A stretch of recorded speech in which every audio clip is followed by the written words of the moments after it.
다음 35번 박민호 씨. 제가 아빠 대신 왔습니다. 국내 굴지의 건설사 최종 면접장 한가운데였습니다. 임원들이 기가 차서 웃었어요. 여기가 놀이터야? 경비 불러! 우리 아빠가 지금 많이 아파요. 제발 서류 좀 받아주세요. 그 웃음에 끼지 않은 사람이 상석에 하나 있었어요. 해강건설을 맨손으로 일으킨 정우석 회장. 아이의 얼굴을 본 회장은 심장이 내려앉고 숨이 멎었습니다. 대체 저 아이의 무엇이 회장을 이렇게 만든 걸까요? 이 아이는 어떤 사연이 있길래 면접장을 온 것일까요? 사연 시작 전 구독과 좋아요 한번 부탁드려요. 그리고 댓글로 어디서 시청 중이신지 알려주시면 그곳에 건강과 행복이 가득 깃들길 바랄게요. 대한민국 건설 회사 가운데 첫손에 꼽히는 해강건설 본사 35층 회의실. 긴 탁자 위에는 손으로 그린 도면이 20장 넘게 펼쳐져 종이 냄새가 얕게 깔려 있었어요. 맞은편 지원자들은 등을 꼿꼿이 세우고 앉았지만 무릎 위 손끝만은 가늘게 떨리고 있었습니다. 공기가 어찌나 팽팽하게 당겨져 있던지 누가 팔이라도 잘못 뻗으면 그 자리에서 소리를 내며 터질 것 같았어요. 상석에 회장이 앉아 있었거든요. 정우석 69. 그 사람이 최종 심사에 직접 나온 건 20년 만이라 아침부터 건물 안이 그 이야기로 술렁였죠. 정작 본인은 의자에 등을 묶고 눈꺼풀을 반쯤 덮고 있었습니다. 명단을 넘기던 인사 담당 상무 강태섭이 손목시계를 확인하고는 목을 가다듬었어요. 다음 35번 박민호 씨. 아무도 일어나지 않았습니다. 좌석을 훑고 지나간 시선 끝에 의자 하나가 비어 있었고 강태섭이 이번에는 목소리를 조금 더 키웠어요. 35번 박민호 씨. 대답 대신 초침 소리가 유난히 크게 방 안을 파고들었습니다. 강태섭이 볼펜을 들어 명단의 사선을 그으려는 바로 그때였습니다. 쾅! 두꺼운 문이 안쪽으로 밀려 열리다 안전고리에 부딪히는 소리가 회의실 전체를 때렸습니다. 면접관 5의 고개가 한꺼번에 돌아갔고 지원자들은 몸이 굳은 채 눈알만 그쪽으로 굴렸어요. 문턱을 넘어 들어온 건 어른이 아니었습니다. 키가 탁자 모서리에도 못 미치는 8살쯤 되어 보이는 사내 아이.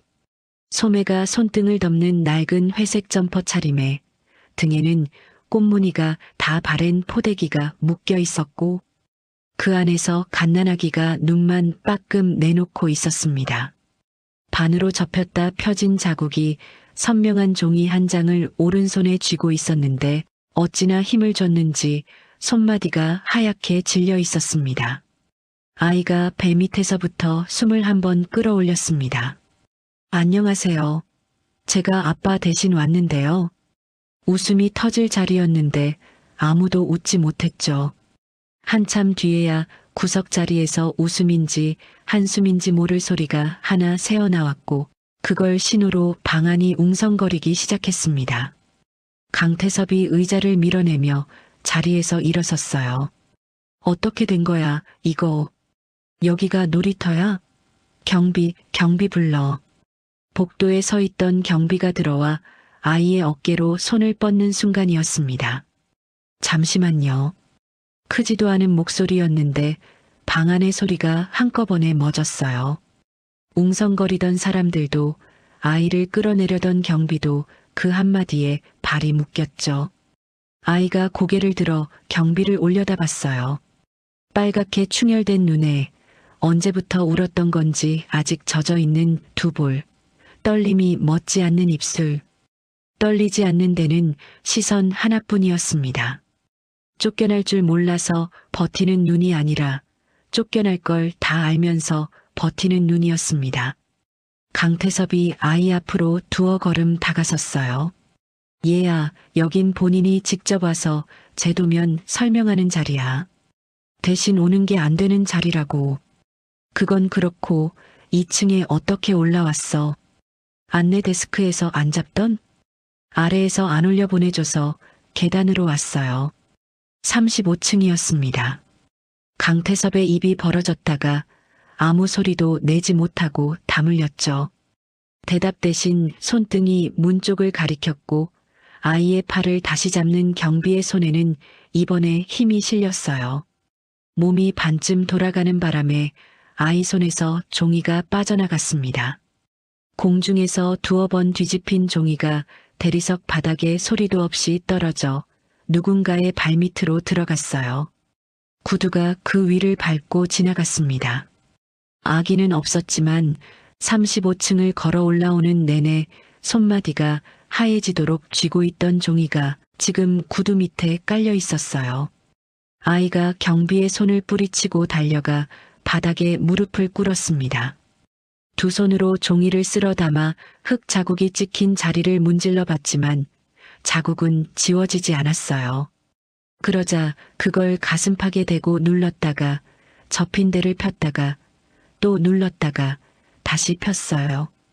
8살짜리가 할 수 있는 건 그게 다였죠. 방 안이 조용해졌습니다. 우리 아빠가 지금 많이 아파요. 그래서 제가 대신 왔어요. 바닥만 보고 있던 고개가 들렸어요. 오늘이 마지막 날이잖아요. 제발 한 번만 받아주세요. 8살이 어른 10몇 명 앞에서 무릎을 꿇은 채 빌고 있었습니다.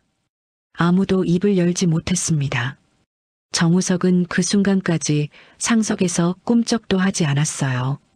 팔짱을 낀 채 고개를 떨구고 손끝으로 만년필을 까딱거리며 앞에 놓인 도면들을 한 장씩 넘기는 중이었습니다.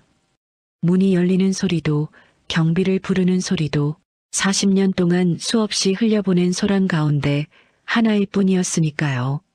그 사람의 고개를 들게 한 건 소란이 아니라 정적이었어요. 시선이 탁자를 지나고 꿇은 무릎을 지나 마침내 아이의 얼굴에 닿았습니다. 정우석의 팔뚝에 소름이 돋았습니다. 눈매인지 이마선인지 광대가 앉은 자리인지 어디 한 군데를 짚을 수가 없는데 팔에서 목덜미까지 한 줄기가 훑고 지나갔어요. 팔짱을 끼고 있던 손이 저절로 풀려 탁자 위로 내려앉았습니다. 아이의 얼굴이 일그러졌어요. 울음이 터지려는 걸 참는 얼굴. 아랫입술을 안으로 말아넣더니 이로 꽉 눌러 무는 겁니다. 어깨가 한번 들썩이다 말았습니다. 가슴 밑바닥에서 뭔가가 올라오는 걸 느끼면서도 정우석은 그것을 눌러놓고 도면으로 눈을 내렸어요. 증거 없는 것에 마음을 주었다가 무너져 본 게 한두 번이 아니었으니까요. 이 사람은 그렇게 40년을 버텨온 사람이었습니다. 그런데 그때 등에 업힌 아기가 울기 시작했습니다. 칭얼거리는 정도가 아니라 제대로 터진 울음이었어요. 아이가 몸을 흔들어 봐도 소용이 없자 목에 걸린 줄을 잡아당겼고 점퍼 안쪽에서 뭔가가 딸려 나왔습니다. 그것을 입에 물었어요. 휘, 휘, 휘. 짧게 2번, 조금 길게 1번. 아기의 울음이 뚝 그쳤습니다. 그때 상석에서 만년필이 굴러떨어졌어요. 사람들의 시선이 일제히 그쪽으로 돌아갔지만 정작 정우석은 자기 손에서 그게 빠져나간 줄도 모르고 있었습니다. 목구멍 안쪽이 콱 막히고 등줄기가 곤두서면서 무릎에서 힘이 풀렸어요. 회장은 저도 모르게 눈을 감아버렸습니다. 그 소리를 마지막으로 들은 게 언제였는지 이 사람은 정확히 알고 있었어요. 회장이 눈을 떴어요. 다들 잠깐 나가 있게. 낮게 가라앉은 목소리였어요. 강태섭이 뭔가 말하려고 입을 열었다가 다시 삼켰고 사람들은 서로의 얼굴만 살폈습니다. 그 무게를 느꼈는지 하나둘 자리에서 일어나 방을 비웠고 경비마저 마지못해 물러났어요. 문이 닫히고 정우석이 자리에서 일어나 긴 탁자를 돌아 나왔습니다. 대리석을 한 발짝씩 누르던 구두 소리가 아이 앞에서 멎었어요. 이른을 바라보는 사람이 20년 만에, 제 회사 회의실에 나온 사람이 8살 앞에서 한쪽 무릎을 바닥에 짚었어요. 아이는 눈만 깜빡이며 그 모습을 멍하니 올려다봤어요. 회장이 손을 내밀자 아이가 가슴에 붙이고 있던 종이를 건넸습니다. 그 한 장을 봤는데 회장은 두 손을 다 썼어요. 구두 자국이 찍힌 종이 위로 자를 안 댄 티가 나게 휜 선이 지나가고 있었어요. 지금은 그걸 볼 때가 아니었습니다. 회장이 눈을 들었어요. 너희 아버지 이름이 뭐니? 제 목소리를 듣고 회장이 먼저 놀랐습니다. 40년 동안 협상장에서도 부도 직전의 이사회에서도 떨린 적 없던 목소리가 8살짜리 앞에서 갈라진 거였어요. 아이가 입술을 달싹였습니다. 박민호요. 낯선 성씨였어요. 회장의 성은 정씨였고 28년 전에 잃은 아들의 이름은 정시우였습니다. 가슴 한쪽이 푹 꺼졌어요. 얼굴도 참는 버릇도 소리도 다 맞아떨어졌는데 이름 하나가 어긋났습니다. 회장은 종이를 쥔 손에 힘을 줬어요. 늙어서 헛것을 보는 거다. 이번에도 그렇게 눌러보려 했지만 눈앞에 아이를 마주한 채로는 그 말이 끝내 자리를 잡지 못했습니다. 너는? 회장이 다시 물었어요. 너는 이름이 뭐니? 박준서요. 제 동생은 박하은이고요. 아이가 등을 앞으로 내밀어 보이자 포대기 안에서 뺨이 통통하고 눈썹이 아직 옅은 돌쯤 되어 보이는 아기 얼굴이 드러났어요. 굳어있던 회장의 얼굴이 조금 풀렸습니다. 그러다 회장의 시선이 아이의 목계로 내려갔어요. 아까 그건 뭐냐? 이거요? 준서가 점퍼 안에서 그것을 꺼내 보여줬습니다. 노쇠 호루라기였어요. 얼마나 오래된 물건인지 색이 거뭇하게 죽어 있었고 끈은 여러 번 갈아맨 티가 났습니다. 회장의 숨이 멎었습니다. 세상에 널린 물건이었어요. 시장 좌판에도 있고 문방구에도 걸려있는 흔하디흔한 쇠조각. 그런데 이 사람의 눈이 거기서 떨어지지를 않았어요. 그거 어디서 났니? 아빠 거예요. 아빠가 어릴 때부터 갖고 있었대요. 회장의 손이 저도 모르게 앞으로 나갔습니다. 그런데 아이가 그것을 두 손으로 감싸주더니 가슴 쪽으로 당겼어요. 이거 아빠 건데요. 8살짜리 목소리에 처음으로 경계가 섞였어요. 남의 것을 함부로 내주면 안 된다는 이 아이가 아는 유일한 규칙이었을 겁니다. 회장은 손을 걷었습니다. 지금 이 사람에게는 남의 집 아이 목에 걸린 것에 손댈 자격이 없었으니까요. 안주머니에서 지갑을 꺼낸 회장이 지폐 몇 장을 아이 쪽으로 내밀었어요. 차비하고 동생 먹을 것도 사고. 안 받을게요. 그거 받으면 아빠한테 혼나요. 아이의 눈이 회장의 두 손에 들린 종이 쪽으로 돌아갔습니다. 그냥 읽어만 주세요. 우리 아빠 진짜 일 잘해요. 진짜예요. 그래 읽어볼게. 여기 적힌 번호로 연락하면 되겠니? 준서가 고개를 크게 끄덕였습니다. 차를 불러줄 테니 아버지한테 가봐. 회장이 잠깐 말을 멈췄어요. 어린 동생까지 업고 여기까지 오느라 힘들었겠구나. 아이의 눈이 흔들렸습니다. 기대인지 두려움인지 모를 것이 그 안에서 한번 출렁였고 뭐라고 대답하려다 입술을 다문 아이는 결국 턱을 한번 끄덕이는 걸로 대신했어요. 8살한테 그런 말을 건네는 어른을 이 아이는 오랜만에 만난 모양이었습니다. 문이 닫히고 복도를 지나가는 발소리가 점점 멀어졌어요. 그 소리가 완전히 사라지고 나서도 정우석은 한쪽 무릎을 짚은 채 일어서지 못했습니다. 다리가 말을 듣지 않았거든요. 회장은 두 손으로 종이를 받쳐든 채 구두 자국이 찍힌 한가운데를 내려다보고 있었어요. 손끝에는 아직 온기가 남아 있었습니다. 그날 오후 회장실 넓은 책상 앞에 혼자 앉은 정우석은 종이 한 장을 내려다보고 있었어요. 반으로 접혔다 펴진 자국, 그 위를 가로지르는 구두 자국. 흙이 종이 결함까지 파고들어 아무리 문질러도 지워지지 않았죠. 회의실 바닥에서 아이가 문지르던 그 자리를 이번에는 회장이 손바닥으로 누르고 있었어요. 선은 휘었고 아래쪽 치수는 단위가 틀렸으며 글씨는 칸을 넘어가 있었습니다. 임원회의에 올라오는 도면들과는 견줄 물건이 아니었어요. 그런데 붉은 동그라미가 6개 쳐져 있었습니다.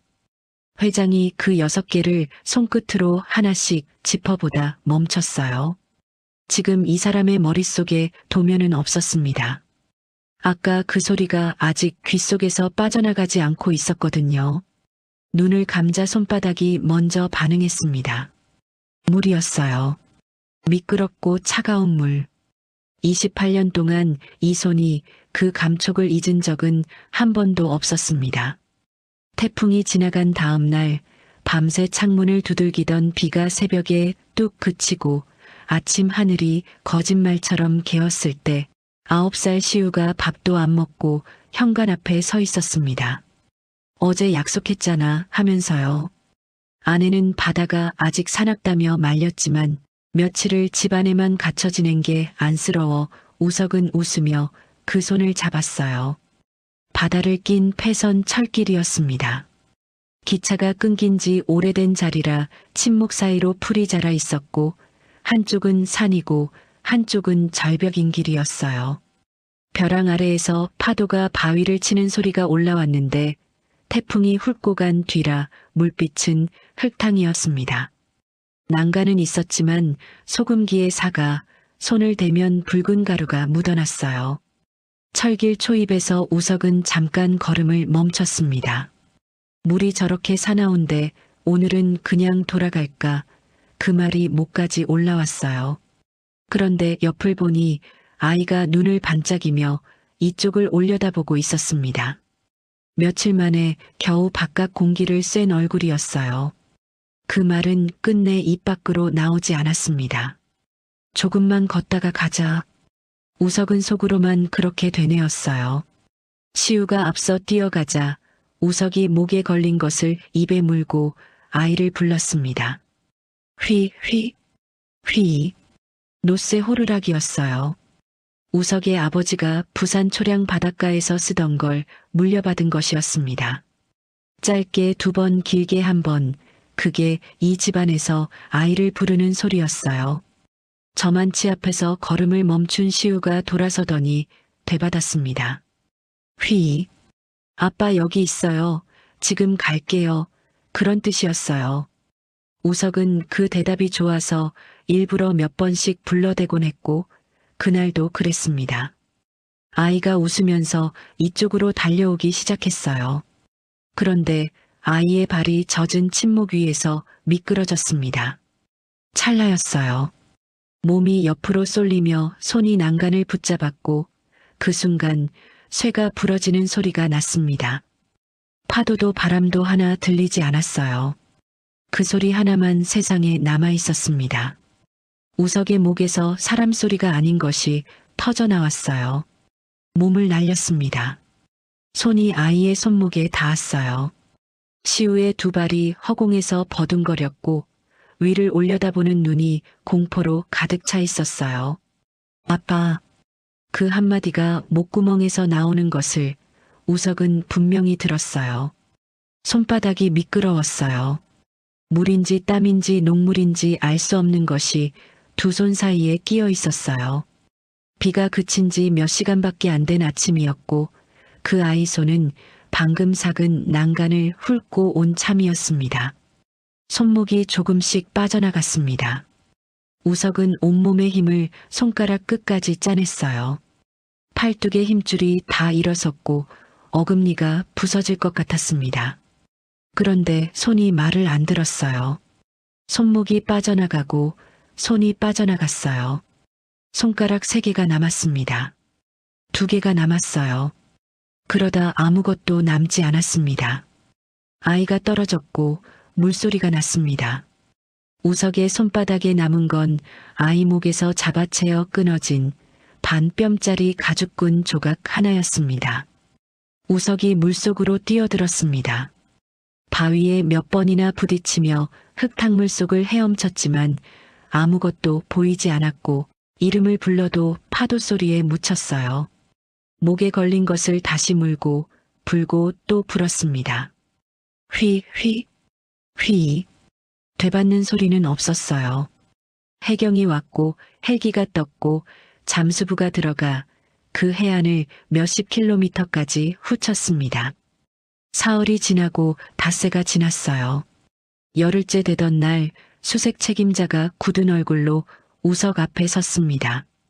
태풍 끝물에 이만한 물살이면 앞바다까지 나갔을 겁니다. 살아있을 가능성은 거의 없다고 보셔야 합니다. 그 문장이 모처럼 박혔어요. 받아들이는데 몇 년이 걸렸습니다. 그동안 우석은 일에 몸을 묻었어요. 아침부터 밤까지 회의를 잡고 출장을 만들고 새벽까지 서류를 보다 눈이 타들어갈 것 같아도 자리를 뜨지 않았습니다. 바쁘면 생각이 끊기니까 멈추는 순간 손바닥이 다시 젖었으니까요. 그 뒤로 28년 동안 정우석은 그 소리를 한 번도 불지 않았습니다. 한 번 불어서 아무것도 돌아오지 않으면 그때는 정말로 끝나버릴 것 같아서 이 사람은 불지 않는 쪽을 택했죠. 회장이 눈을 뜨자 손바닥이 젖어 있었습니다. 물이 아니라 땀이었어요. 이름이 다릅니다. 서류는 아니라고 말하고 있었어요.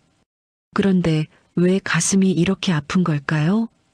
회장이 인터폰을 눌렀습니다. 최 실장, 잠깐 들어오게. 문이 열리고 최 실장이 들어오자 회장은 창가 쪽으로 몸을 돌린 채 말했어요. 오늘 35번 지원자 박민호. 예. 그 사람하고 아들 전부 조사해. 최 실장이 예상치 못한 지시에 잠깐 눈을 깜빡였습니다. 어느 선까지 알아볼까요? 회장이 돌아섰어요. 태어난 곳부터 자란 곳, 가족관계, 병원 기록까지 하나도 빼지 말고 오늘 안에 되는 데까지. 최 실장이 수첩을 덮다가 멈칫했습니다. 회장님, 내일 오전에 이사회가. 미뤄. 3분기 예산건인데요. 이미 임원들이. 미루라니까. 최 실장은 더 묻지 않고 고개를 숙인 뒤 나갔습니다. 회장은 책상 앞에 앉아 종이를 서랍에 넣으려다 말고 한가운데 펴놓은 채 그 위에 손바닥을 얹었어요. 아마 아무것도 아닐 겁니다. 늙은이가 헛것을 본 것일 수도 있어요. 그런데 만에 하나, 아주 만에 하나라도 아니라면 그 생각이 가슴 안에 불씨 하나로 남았습니다. 같은 시각 준서는 회장이 불러준 차 뒷좌석에 앉아 있었습니다. 가죽 냄새가 배어 있고 좌석이 어찌나 푹신한지 엉덩이가 쑥 들어갔어요. 등에 업고 있던 하은이를 앞으로 돌려 안았는데 아기는 흔들리는 게 좋았는지 어느새 눈을 감고 있었습니다. 목을 꺾어야 꼭대기가 보이던 그 건물이 창밖으로 멀어지고 있었어요. 아직도 손이 떨렸어요. 살면서 그렇게 반들반들한 바닥은 처음 밟아봤어요. 그 한가운데 서 있으면 제 몸이 자꾸 줄어드는 것 같았고 경비 아저씨가 어깨를 잡았을 때는 다리가 후들거려 서 있기조차 힘들었습니다. 그런데도 발이 떨어지지 않았어요. 아빠 도면을 다시 들고 돌아오면 안 된다는 생각뿐이었거든요. 전달은 했습니다. 그걸로 된 건지 안 된 건지는 알 수 없었지만요. 연락이 오면 좋겠다고 준서는 속으로 되뇌었어요. 그래야 아빠가 퇴원해서 새벽마다 나가던 그 일을 그만두고 회사로 출근할 수 있을 테니까요. 병원 자동문이 열리는 순간 소독약 냄새가 코를 채웠습니다. 처음 여기 왔을 때는 이 냄새만 맡아도 머리가 지끈거렸는데 이제는 아무렇지도 않았어요. 낡은 승강기가 4층에 서고 복도 끝에 커튼 6개로 칸이 나뉜 6인실. 문 앞에서 걸음을 멈춘 준서가 소매로 눈을 2번 문질렀습니다. 아까 면접장에서 울었던 게 아직 얼굴에 남아있을까봐 볼을 손바닥으로 쓸고 코를 훌쩍이고 숨을 크게 1번 들이쉰 뒤에 입꼬리를 끌어올렸어요. 웃고 싶어서 웃는 얼굴이 아니었습니다. 만들어서 붙인 얼굴이었어요. 아빠가 볼 테니까 아픈 아빠가 걱정하면 안 되니까요. 준서가 문을 밀고 들어갔습니다. 아빠 나왔어. 창가 쪽 침대에 누워있던 민호가 고개를 돌렸어요. 1달 사이에 몰라보게 살이 빠져 광대뼈가 도드라진 얼굴에 눈 아래로는 짙은 그늘이 내려앉아 있었습니다. 손등에 꽂힌 링거 바늘, 침대 옆 걸개에 누르스름하게 차오른 소변 주머니, 37이라는 나이를 어디서도 찾을 수 없는 얼굴. 그런데 아들을 보는 순간 그 눈가가 부드러워졌습니다. 왔어? 하은이는. 자. 준서가 품에 안은 하은이를 들어보이자 포대기 틈으로 통통한 뺨이 드러났고 민호의 입가가 풀렸어요. 오늘 어디 갔다 왔어? 오래 걸렸네. 준서의 심장이 1번 쿵 뛰었습니다. 그냥 하은이랑 공원 갔다 왔어. 날씨 좋아서. 거짓말이 술술 나왔어요. 병원비 하나로도 이미 무거운 사람한테 아들이 대기업 면접장까지 찾아갔다는 말을 얹으면 안 된다는 것. 8살이 알기에는 너무 많은 것을 준서는 이미 알고 있었습니다. 준서는 가방을 구석에 내려놓고 침대 옆으로 가 하은이를 담요 위에 눕혔고 아기는 눈을 살짝 떴다 다시 감았어요. 배에 손을 얹고 몇 번 토닥이던 아이의 시선이 걸개 쪽으로 돌아가니 주머니가 꽤 차 있었습니다. 준서는 말없이 그것을 걸개에서 빼 화장실로 들어가 내용물을 변기에 비우고 물로 헹궈 제자리에 꽂았습니다. 그 모든 걸 아무렇지도 않은 얼굴로 해냈지만 처음부터 그랬던 건 아니었죠. 간호사 선생님이 하는 걸 어깨너머로 1번 보고 2번 보고 3번째부터는 혼자 했습니다. 손이 떨려 바닥에 흘린 날은 화장실 문을 닫고 저 혼자 다 닦았어요. 아빠 모르게요. 침대로 돌아오자 민호가 배를 움켜쥐고 신음을 삼키는 중이었습니다. 소리를 안 내려고 꽉 깨문 입술, 이마에 송골송골 맺힌 식은땀. 준서가 재빨리 아빠 등 뒤로 손을 넣어 쓸어내렸어요. 아빠 많이 아파? 아니, 괜찮아. 조금 있으면 돼. 괜찮지 않다는 걸 준서는 알았죠. 그런데 아빠가 괜찮다고 하면 괜찮다고 받아들이는 법을 이 아이는 이미 배워버렸습니다. 간호사 누나 불러올게. 준서가 복도로 뛰어나가 간호사실 유리창을 톡톡 두드렸어요. 저기요, 409호 박민호 환자 아들인데요. 아빠가 많이 아파요. 주사 좀 놔주시면 안 돼요? 간호사가 차트를 확인하더니 아이를 내려다봤습니다. 아버님 진통제 들어간 지 얼마 안 됐어요. 시간이 더 지나야 놔드릴 수 있어요. 많이 아파하시는데요. 미안해. 규정이 그래서 그래. 규정이라는 말 앞에서 8살이 할 수 있는 게 무엇이었을까요? 뭐라고 더 말하려다 입을 다문 준서가 꾸벅 인사를 하고 돌아섰어요. 약을 받아오지 못했다는 말은 끝내 하지 않은 채 병실로 돌아온 준서가 수건에 물을 적셔 아빠 이마에 땀을 닦았습니다. 오늘은 어디가 아파? 다리야? 준서가 이불을 걷고 아빠 2 다리를 주무르기 시작했어요. 8살 손에 힘이 실릴 리가 없었지만 민호는 그 손이 닿는 자리마다 통증이 조금씩 물러가는 것 같았죠. 그때 하은이가 배가 고픈지 눈도 안 뜬 채 입을 오물거리며 낑낑댔습니다. 준서는 내려놓았던 가방을 뒤져 분유통과 젖병을 꺼내더니 세면대에서 물을 받아 분유를 탔어요. 젖병을 기울여 손목 안쪽에 한 방울을 떨어뜨렸습니다. 뜨겁지 않았어요. 어디서 배운 것도 아닌데 그 동작을 하고 있었죠. 하은이를 안아 올려 젖병을 물리자 아기가 낑낑대기를 멈추고 쪽쪽 빨기 시작했습니다. 민호는 통증을 견디며 아들에게서 눈을 떼지 못했어요. 지난 봄까지만 해도 학교 운동장에서 공을 차고 흙 묻히고 친구들이랑 싸웠다, 화해했다 하며 지내야 할 나이. 그런데 그 반년 사이에 저 손이 배운 건 공 차는 법이 아니라 어른 병수발이었습니다. 민호가 이불 끝을 꽉 쥐었어요. 만약에 자기가 이 병을 못 이기면 저 애들은 어디로 가야 하나? 그 생각이 항암 부작용보다 독하게 가슴을 파고들었어요. 어떻게든 준서와 하은이 곁에 더 오래 남아 있어야 한다는 다짐이 진통제보다 강하게 민호를 붙들고 있었습니다. 어느새 젖병을 다 비운 하은이를 어깨에 올리고 등을 두드리자 아기가 짧게 트림을 했죠. 그 소리에 준서가 피식 웃었어요. 배고팠나 보네. 아기를 다시 담요 위에 눕히고 옆에 앉은 준서가 목에 걸린 것을 꺼내 만지작거렸습니다. 한쪽 옆구리가 무엇에 눌린 것처럼 우그러져 있었고 여러 번 갈아맨 끝만 새 것이었죠. 아빠, 이거 진짜 어디서 났어? 누가 준 거야? 민호가 눈을 떴습니다.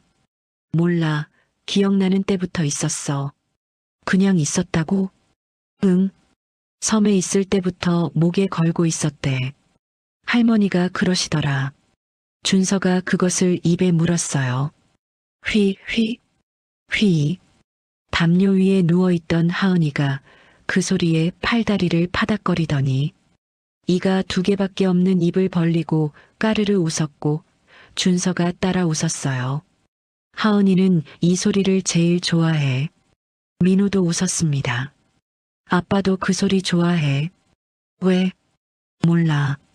그냥 들으면 마음이 놓여. 준서가 다시 한번 그것을 불자 웃음소리가 6인실 안에 퍼졌습니다. 가난과 병이라는 2개의 벽이 이 좁은 방을 짓누르고 있는데도 그 안에서 아기가 웃고 있었어요. 그 소리가 28년 전 어느 바닷가에서 건너온 것이라는 걸 이 방의 3사람은 아무도 모르고 있었습니다. 다음 날 아침 정우석 회장은 평소처럼 출근해 임원 보고를 받았고 계열사 사장단을 만났고 오후 미팅도 하나 거르지 않았습니다. 겉으로 달라진 건 하나도 없었어요. 그런데 사람들이 나가고 방에 혼자 남을 때마다 그 얼굴이 다시 올라왔습니다. 회장은 그때마다 눌렀어요. 눌러도 그 불씨가 꺼지지를 않았죠. 오전 10시쯤 회장이 최 실장을 부르더니 구두 자국이 찍힌 그 종이를 책상 위로 밀어놓았습니다. 이거 인사팀에 넘겨. 정식으로 접수된 걸로 처리하고 심사에 올려. 접수 기한이 어제로 끝났습니다만 내가 어제 받았어. 회장이 받았으면 접수된 거야. 그것을 2손으로 받아드는 최 실장. 그날 오후 다시 문을 두드린 최 실장이 얇지 않은 파일을 내밀자 회장이 그것을 받아드는데 잠깐 시간이 걸렸어요. 최 실장은 못 본 척하고 맞은편 의자에 앉았습니다. 박민호 37입니다. 현재 신림동 반지하에 주소지를 두고 있고요. 10년 넘게 건설 현장 일용직으로 일했습니다. 현장 일용직? 예. 그러다 한 달 전에 병원에서 판정을 받았습니다.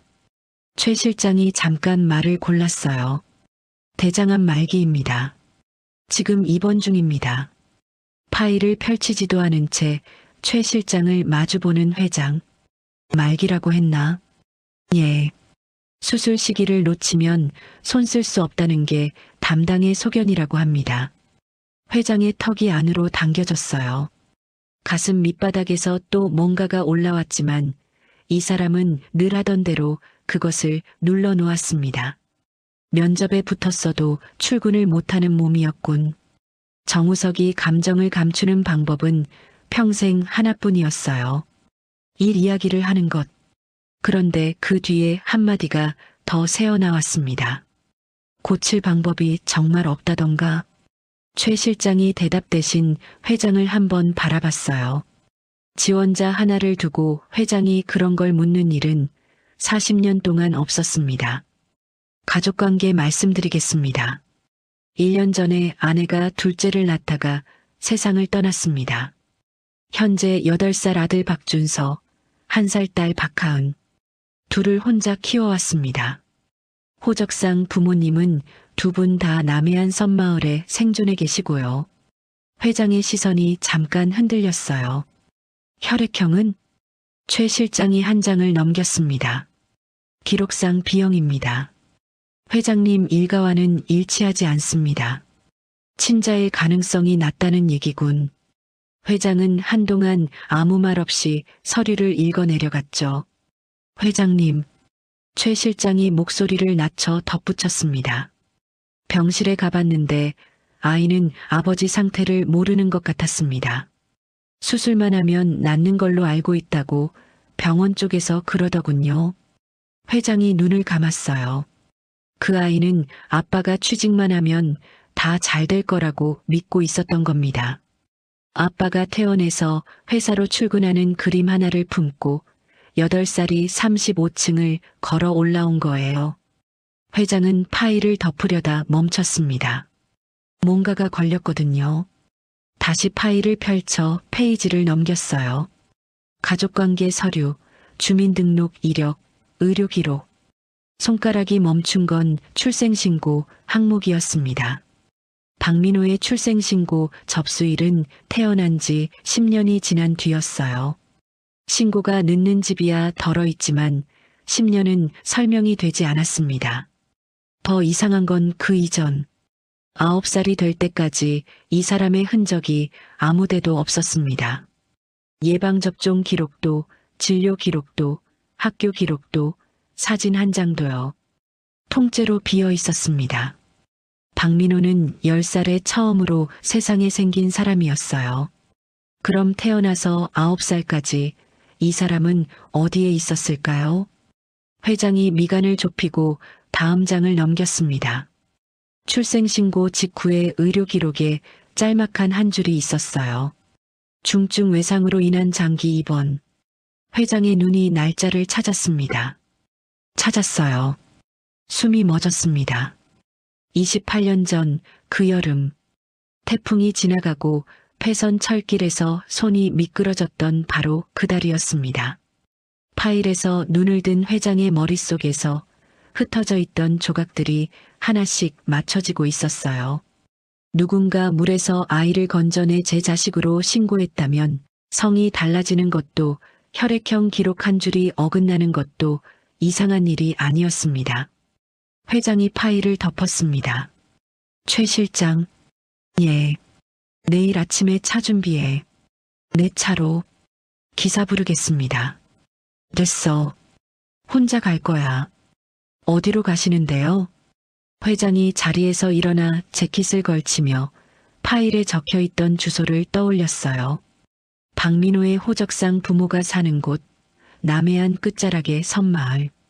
서류만 봐서는 알 수 있는 게 아니야. 이건 사람한테 물어야 해. 두 손이 떨리고 있었습니다. 그 노부부를 만나봤자 전혀 다른 이야기가 나올지도 몰랐어요. 틀렸을 가능성이 훨씬 높다는 것도 이 사람은 알고 있었죠. 그런데도 그날 밤은 너무 길었어요. 회장이 지도 위에서 섬 이름을 짚고 있던 바로 그 시각, 35층. 인사팀에서는 전혀 다른 일이 벌어지고 있었습니다. 강태섭 상무가 책상 위에 놓인 종이 한 장을 집어 눈앞으로 들어 올리더니 코웃음을 쳤어요. 자대고 그린 것도 아닌 걸 도면이라고. 붉은 도장이 종이 위에 쿵 하고 찍혔습니다. 부적격. 상무가 그것을 집어 발밑 폐기함에 던져 넣었어요. 위에서 마음 약해지신 걸 아래에서 정리해드리는 게 우리 일이지. 8살짜리가 무릎을 꿇고 두 손으로 쓸어 담았던 종이가 이번에는 한 손에 들려 던져졌습니다. 폐기함은 사흘에 한 번 지하 파쇄실로 내려갑니다. 섬으로 내려가기로 한 날 아침 회장은 출근하자마자 최 실장을 불렀어요. 어제 인사팀에 넘긴 도면 그거 가져와. 지금 말씀이십니까? 섬에 가지고 갈 거야. 그 사람들한테 아들이 뭘 그리고 사는지는 보여줘야지.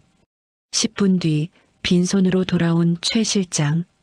회장님, 어디 있어? 인사팀이 없습니다. 심사 서류철에 접수 기록만 남고 원본이 없습니다. 어젯밤에 부적격 처리가 돼서 도장 찍혀 폐기함으로 갔습니다. 책상 위에 놓여있던 회장의 손이 멎었습니다. 누가? 최 실장이 잠깐 뜸을 들였죠. 강태섭 상무입니다.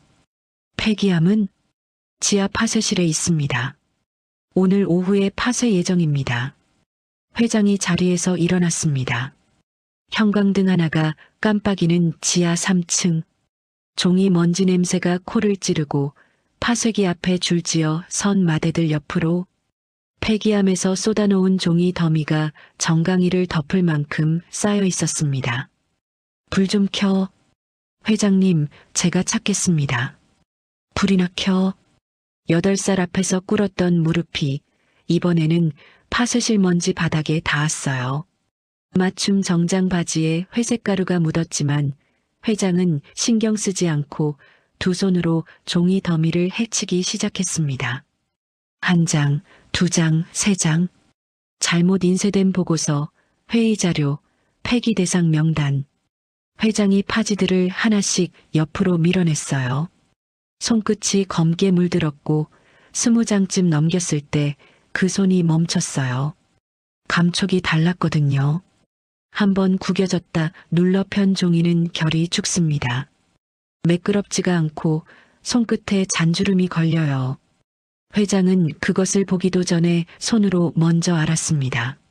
종이를 끄집어내자 구두 자국 위로 붉은 도장이 하나 더 찍혀 있었습니다. 부적격. 회장이 종이를 폈습니다. 붉은 동그라미 6개는 그날 밤에도 봤어요. 다만 그 옆에 뭐라고 적혀 있는지는 그때 읽지 않았죠. 회장이 그 글씨를 읽었습니다. 세운상가 철거 현장. 3년 전 6월. 발판 끝이 짧아서 사람이 반쯤 넘어갔다가 뒷사람이 팔을 잡아 끌어올림. 그날 비가 왔음. 분당 아파트 지하 2층. 개구부 덮개가 얇아서 밟자마자 꺼짐. 아래에 자재가 쌓여 있어서 살았음. 3번째, 4번째, 5번째도 전부 그런 식이었어요. 현장 이름과 날짜, 그날 무슨 일이 있었는지가 아이 글씨보다 조금 나은 필체로 빼곡했습니다. 6번째에서 회장의 눈이 멈췄어요. 양주 물류창고. 재작년 10월. 난간이 삭아서 손을 대자마자 부러짐. 그 사람은 못 올라왔음. 회장은 그 마지막 문장을 3번 읽었습니다. 그 사람은 못 올라왔음. 이 남자는 그걸 눈앞에서 봤던 겁니다. 손이 닿자마자 난간이 부러지고 사람이 아래로 내려가는 것을. 그리고 그날부터 밤마다 종이를 펴놓고 이걸 그렸던 거예요. 도면 한가운데에 한 줄이 적혀 있었습니다. 발판 끝을 한 뼘만 늘리면 됩니다. 종이가 손 안에서 흔들렸어요. 한 뼘. 밀리미터로 몇이라고 쓸 줄을 몰라서 이 사람은 한 뼘이라고 썼습니다. 자를 대는 법도 몰라서 선이 휘었고 단위도 틀렸어요. 그런데 이 종이에 적힌 6군데는 전부 사람이 떨어진 자리였습니다. 회장의 목을대가 한번 오르내렸어요. 해강건설이 어떻게 시작됐는지 아는 사람은 이제 이 건물에 몇 남지 않았죠. 정우석이 29의 회사를 세운 건 같이 일하던 사람이 삭은 비계에서 떨어져 죽는 걸 보고 나서였어요. 그래서 회사 이름 아래 걸어놓은 문구가 사람이 먼저라는 5글자였습니다. 28년 만에 찾은 아들이 아버지가 평생 무서워한 것을 똑같이 무서워하고 있었어요. 그런데 그 종이가 지금 이 지하실 바닥에 있었습니다. 오늘 오후면 파쇄기 안으로 들어갈 참이었어요. 회장이 몸을 일으켰습니다. 바지에 묻은 회색 가루를 털지도 않고 승강기 쪽으로 향하는 걸음이 아까보다 빨랐어요. 최 실장이 두어 발짝 뒤에서 따라붙었죠. 최 실장. 예. 강상무 인사했었대. 예. 두 번 말 안 해. 회장이 걸음을 늦추지 않았습니다. 이거 복사해서 안전관리본부로 넘겨. 6군데 전부 현장 확인하고 열흘 안에 보고 올려. 맞는 얘기면 전 현장에 적용한다. 회장님, 이 도면을요? 여기 6군데 전부 사람이 떨어진 자리야. 그중 하나는 못 올라왔어. 최 실장이 회장 손에 들린 종이를 다시 봤어요. 회장이 그것을 접어 안주머니에 넣었습니다. 아이가 가슴에 붙이고 다니던 종이가 이번에는 회장의 가슴 안쪽으로 들어갔어요. 원본은 내가 가져간다. 차 대기시켜 지금 내려간다. 파쇄실에서 올라온 정우석은 그 길로 4시간 반을 달렸습니다. 고속도로가 국도로, 국도가 다시 해안도로로 바뀌면서 창밖이 달라졌어요. 빌딩과 아파트가 사라지고 낮은 지붕과 논밭이 나타나더니 어느 순간부터 바다가 보이기 시작했습니다. 늦가을 바다. 물결이 무겁게 출렁이는 위로 갈매기 몇 마리가 낮게 날았고 차창을 스치는 소리만으로도 바람이 세다는 걸 알 수 있었습니다. 길 안내 화면이 목적지 도착을 알렸어요. 굴껍데기가 박힌 담벼락, 골목 안쪽에 널린 낡은 어선, 그물, 다닥다닥 붙은 집들. 차를 세우고 내리자 바닷바람에 코트깃이 세게 젖혀졌어요. 깃을 여미고 주소를 확인한 회장이 골목 안쪽으로 걸어 들어갔습니다. 집이 보였어요. 오래된 슬레이트 지붕 아래 담장 옆으로 장독 몇 개가 놓여 있었고 빨랫줄에 널린 수건 2장이 바람에 펄럭였습니다. 마루에 앉아있는 노부부. 할아버지는 그물을 손질하는 중이었는데 그물코 사이를 오가는 굵은 손가락에 검버섯이 가득했습니다. 할머니는 그 옆에서 고구마를 다듬고 계셨어요. 다리를 접어 앉은 게 아니라 뻗고 앉으셨는데 무릎이 안 접히는 사람의 자세였습니다. 두 분 다 70을 넘긴 나이로 보였죠. 실례합니다. 노부부가 고개를 들었습니다. 고급 코트를 입은 도시 사람이 이 외딴 마을 골목에 서 있는 게 의아한 듯 할아버지가 그물을 내려놓으며 몸을 세웠어요. 니시오. 박민호 씨 일로 왔습니다. 할머니의 손이 멈췄습니다. 칼 밑에 물린 채로 멈춘 고구마 반쪽. 할아버지가 아주 짧게 할머니 쪽을 봤다가 다시 회장에게 시선을 돌렸습니다. 우리 아들이 뭘 잘못했소? 그런 게 아닙니다. 그럼 무슨 일로? 어릴 적 이야기를 좀 여쭙고 싶어서요. 아드님이 10살 되기 전에 말입니다. 할아버지가 그물을 다시 집었어요. 그런 건 물을 것도 없소. 우리가 낳아서 우리가 키웠소. 먼 길 오셨는데 미안하게 됐소. 거기서 끝날 수도 있었습니다. 40년을 협상 테이블에 앉아 상대가 문을 닫으면 언제 물러나야 하는지 아는 사람. 그런데 이날만은 물러서지 않았습니다. 회장이 마당으로 한 걸음 들어섰어요. 어르신, 돌아가시오. 그 아이 목에. 회장의 목소리가 갈라졌습니다. 노쇠 호루라기 하나 걸려있지 않았습니까? 할아버지의 손이 그물 위에서 굳었지만 고개는 들지 않았어요. 그런 건 어디서나 파는 물건이요. 맞는 말이었습니다. 회의실에서 회장이 스스로 했던 생각을 지금 이 노인이 똑같이 말하고 있었어요. 그것만으로는 이 집 문이 열리지 않죠. 그런데 회장한테는 하나가 더 있었습니다. 소리였어요. 회장이 입술을 오므렸습니다. 휘. 남의 집 마당에 서서 짧게 2번, 길게 1번 그 소리를 냈어요. 28년 만이었습니다. 할머니 손에서 칼이 떨어지고 두 손으로 입을 막았고 어깨가 들썩이기 시작했어요. 할아버지는 고개를 숙였습니다. 한참 만에 그 입에서 낮은 소리가 나왔어요. 들어오시오. 회장은 마당을 가로질러 신발을 벗고 마루에 올랐습니다. 먼저 입을 연 건 할아버지였어요. 언젠가 이런 날이 올 줄 알았습니다. 낮고 무거운 목소리. 사실 민호는 우리가 배 아파 낳은 자식이 아니오. 회장은 미동 없이 무릎 위에 손을 얹은 채 할아버지를 바라봤어요. 심장이 목까지 올라와 뛰는데도 얼굴에는 아무것도 내놓지 않았습니다.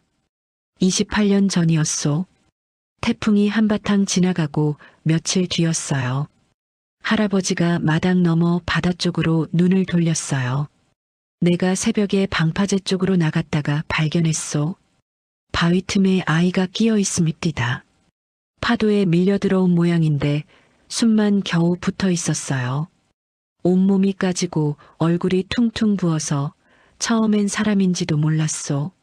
신고를 하려다가 당장 병원에 안 데려가면 안 되게 생겨서 우리가 배 타고 읍내로 데려갔소. 한 달을 입원했어요. 살았습니다. 살아났어요. 할아버지가 그 말을 2번 했습니다. 그런데 아이가 아무것도 기억을 못했소. 제 이름도 부모도 어디서 왔는지도. 충격이 컸는지 머릿속이 그냥 백지였습니다. 바람이 한 번 더 마당을 훑었어요. 파출소에 신고했소. 그런데 아무도 안 찾으러 옵디다. 한 달이 지나도 2달이 지나도요. 그 사이에 아이는 우리 집에 있었고 우리 밥을 먹고 우리 손을 잡고 잠들었소. 회장의 손가락이 저도 모르게 오그라들었습니다. 할머니가 낮게 말했어요. 그러니까 정이 들어버린 거지요. 할아버지가 고개를 끄덕였습니다. 살려놓고 보니까 손바닥만 한 게 어찌나 어여쁘던지. 우리는 자식이 없었소. 그래서 키우기로 했습니다. 학교를 보내려니 호적이 있어야 한다길래 우리 친아들로 출생신고를 넣었소. 민호라는 이름도 그때 우리가 지어줬어요. 회장은 눈을 내렸어요. 근데 그 아이가... 할머니가 처음으로 말을 이었습니다. 밤마다 울었어요. 회장이 고개를 들었어요. 목에 걸린 걸 물고요. 자다가 일어나서 마루에 나가 앉아서 바다 쪽을 보고 그 소리를 내면서 울었어요. 왜 그러냐고 물으면 저도 모른대요. 그냥 이걸 불면 누가 대답을 해줄 것 같대요. 할머니가 앞치마 자락으로 눈을 눌렀습니다. 그 소리를 몇 해나 들었나 몰라요. 마루가 조용해졌어요. 28년 동안 이 마루에서는 매일 밤 그 소리가 났고 같은 세월 동안 서울에서는 그 소리를 만든 사람이 한 번도 그것을 불지 않았습니다. 회장의 어깨가 무너졌어요. 얼굴을 덮는 2손. 소리는 나지 않았어요. 어깨만 흔들렸습니다. 1번, 2번. 살아있었습니다. 죽은 게 아니었어요. 혹시... 할아버지가 잠긴 목소리로 물었어요. 혹시 그 아이 친아버지 되시오? 회장이 얼굴을 감쌌던 손을 내렸습니다. 눈물이 뺨을 타고 흘렀지만 닦지 않았어요. 그냥 고개를 끄덕였습니다. 말이 나오지 않았어요. 그게 이 사람이 할 수 있는 전부였죠. 할머니가 입을 가리자 흐느끼는 소리가 새어나왔어요. 할아버지는 2 눈을 꾹 감고 고개를 숙였습니다. 한참 뒤에 할머니가 물었어요. 안 사람은 같이 안 오셨소? 대답이 늦게 나왔습니다. 먼저 갔습니다. 아이고, 그 사람이 눈 감기 전까지 혹시 어디 살아있지 않겠냐고 그랬는데 회장이 숨을 한 번 들이쉬었어요. 제가 대답을 못했습니다. 한 번도요. 손안에서 빠져나가던 그 손목을 기억하는 사람이 아내한테 해줄 수 있는 대답은 없었으니까요. 할머니가 소리를 내며 울기 시작했어요. 회장이 몸을 일으켜 마루에서 내려와 마당에 섰습니다. 2 노인 앞에서 허리를 깊이 숙였어요. 이른을 바라보는 사람이 수천 명의 직원을 거느린 사람이 낡은 슬레이트집 마당에서 허리를 굽혔습니다. 살려주셔서 고맙습니다. 땅을 보고 하는 인사였어요. 키워주셔서 고맙습니다. 제가 지켰어야 할 아이를 제가 놓쳤는데 두 분이 물에서 건져서 사람으로 키워주셨습니다. 허리가 더 깊이 내려갔습니다. 고맙습니다. 정말 고맙습니다. 할아버지가 마루 끝에서 이러지 마시오, 이러지 마시오 하며 손을 내젓는데 그 목소리도 갈라져 있었습니다.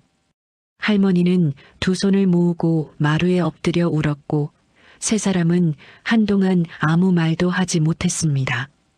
회장이 골목을 지나 차 문을 열려는데 뒤에서 소리가 났어요. 할머니였습니다. 그 다리로 절뚝거리며 골목을 따라 나오고 계셨어요. 손에는 과자 상자만한 뚜껑이 잘 안 닫히는 낡은 양철통이 들려 있었습니다. 이거, 할머니가 숨을 몰아쉬며 그것을 내밀었어요. 그애 처음 왔을 때 입고 있던 옷이요. 소금기에 절어서 다 뻣뻣해졌는데 그래도 버리질 못했소. 회장이 두 손으로 받았습니다. 안에 봉지 하나 더 있소. 그의 앞니 빠졌을 때 내가 싸둔 거요. 지붕에 던지랬더니 싫다고 엄마 줄 거라고 그러길래. 할머니가 코를 훌쩍였어요.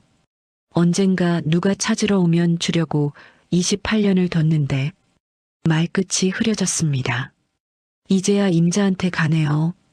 회장은 그 통을 가슴에 안았습니다. 운전석에 앉았는데 열쇠가 좀처럼 잡히지 않아 양철통을 조수석에 올려놓고 핸들만 붙잡은 채 움직이지 않았어요. 아들이 살아있었어요.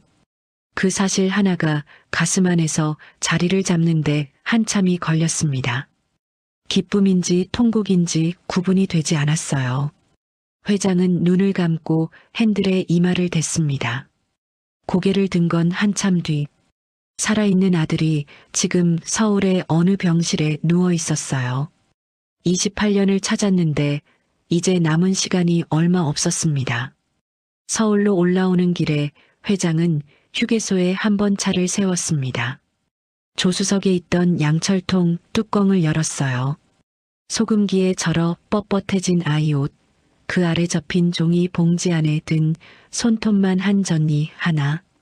회장의 손바닥 위에서 그 봉지가 좀처럼 내려오지 않았습니다. 그날 밤 그것은 대학병원으로 갔어요. 이틀이면 결과가 나온다고 했습니다. 기다리는 건 이 사람이 평생 해온 일이었죠. 그런데 이번에는 통하지 않았어요. 시계를 안 보려고 하는데도 자꾸 손목이 내려다 보였습니다. 이틀이 열흘 같았어요. 그 이틀 동안 서울 4층 병실에 흐르고 있던 다른 시간. 준서한테 아빠는 원래 큰 사람이었어요. 목마를 태워주면 세상에서 제일 높은 데 올라간 것 같았고 아빠 손이 어깨에 얹히면 무서운 게 없었습니다. 그런데 지금 침대에 누워있는 사람은 작아 보였어요. 첫날 아침 양복 차림에 목에 직원증을 건 남자가 서류철을 들고 아빠 침대 옆에 섰습니다. 원무과 직원이었죠. 목소리는 조심스러운데 내용은 조심스럽지 않았어요. 박민호 환자분, 입원비가 2달치 넘게 밀려 있습니다. 병원 규정상 더는 어렵습니다. 이번 주 안에 정리가 안 되시면 저희로서는 요양병원 쪽으로 전원을 권고드릴 수밖에 없어요. 민호가 링거 꽂힌 손을 들어 마주 모았습니다. 손등에 시퍼렇게 멍이 들어 있었어요. 링거를 하도 여러 번 맞아서 혈관이 성치 않았거든요. 조금만 시간을 주시면 어떻게든 마련해 보겠습니다. 보름만요. 목소리에 힘이 없었어요. 부탁이 아니라 사정이었습니다. 직원이 서류를 한번 내려다봤다가 뭐라고 말하려다 멈췄어요. 침대 옆 구석에 서 있는 8살짜리와 눈이 마주친 겁니다. 준서는 아무 말도 하지 않고 그 사람을 올려다보고 있었어요. 표정이 없었습니다. 그런데 그 무표정이 어떤 말보다 셌어요. 직원이 서류철을 덮었습니다. 저희도 규정대로 하는 거라서요. 일주일 드리겠습니다.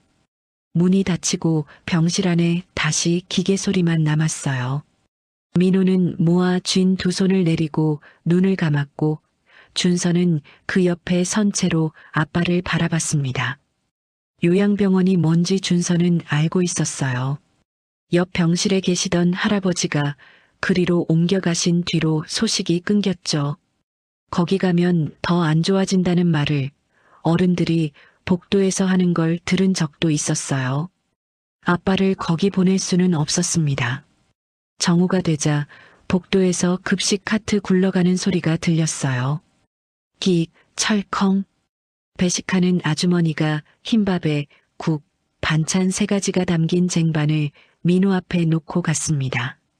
뚜껑을 열자 따뜻한 김이 올라왔고 준서는 하은이를 아는 채 그 쟁반에서 눈을 떼지 못했어요.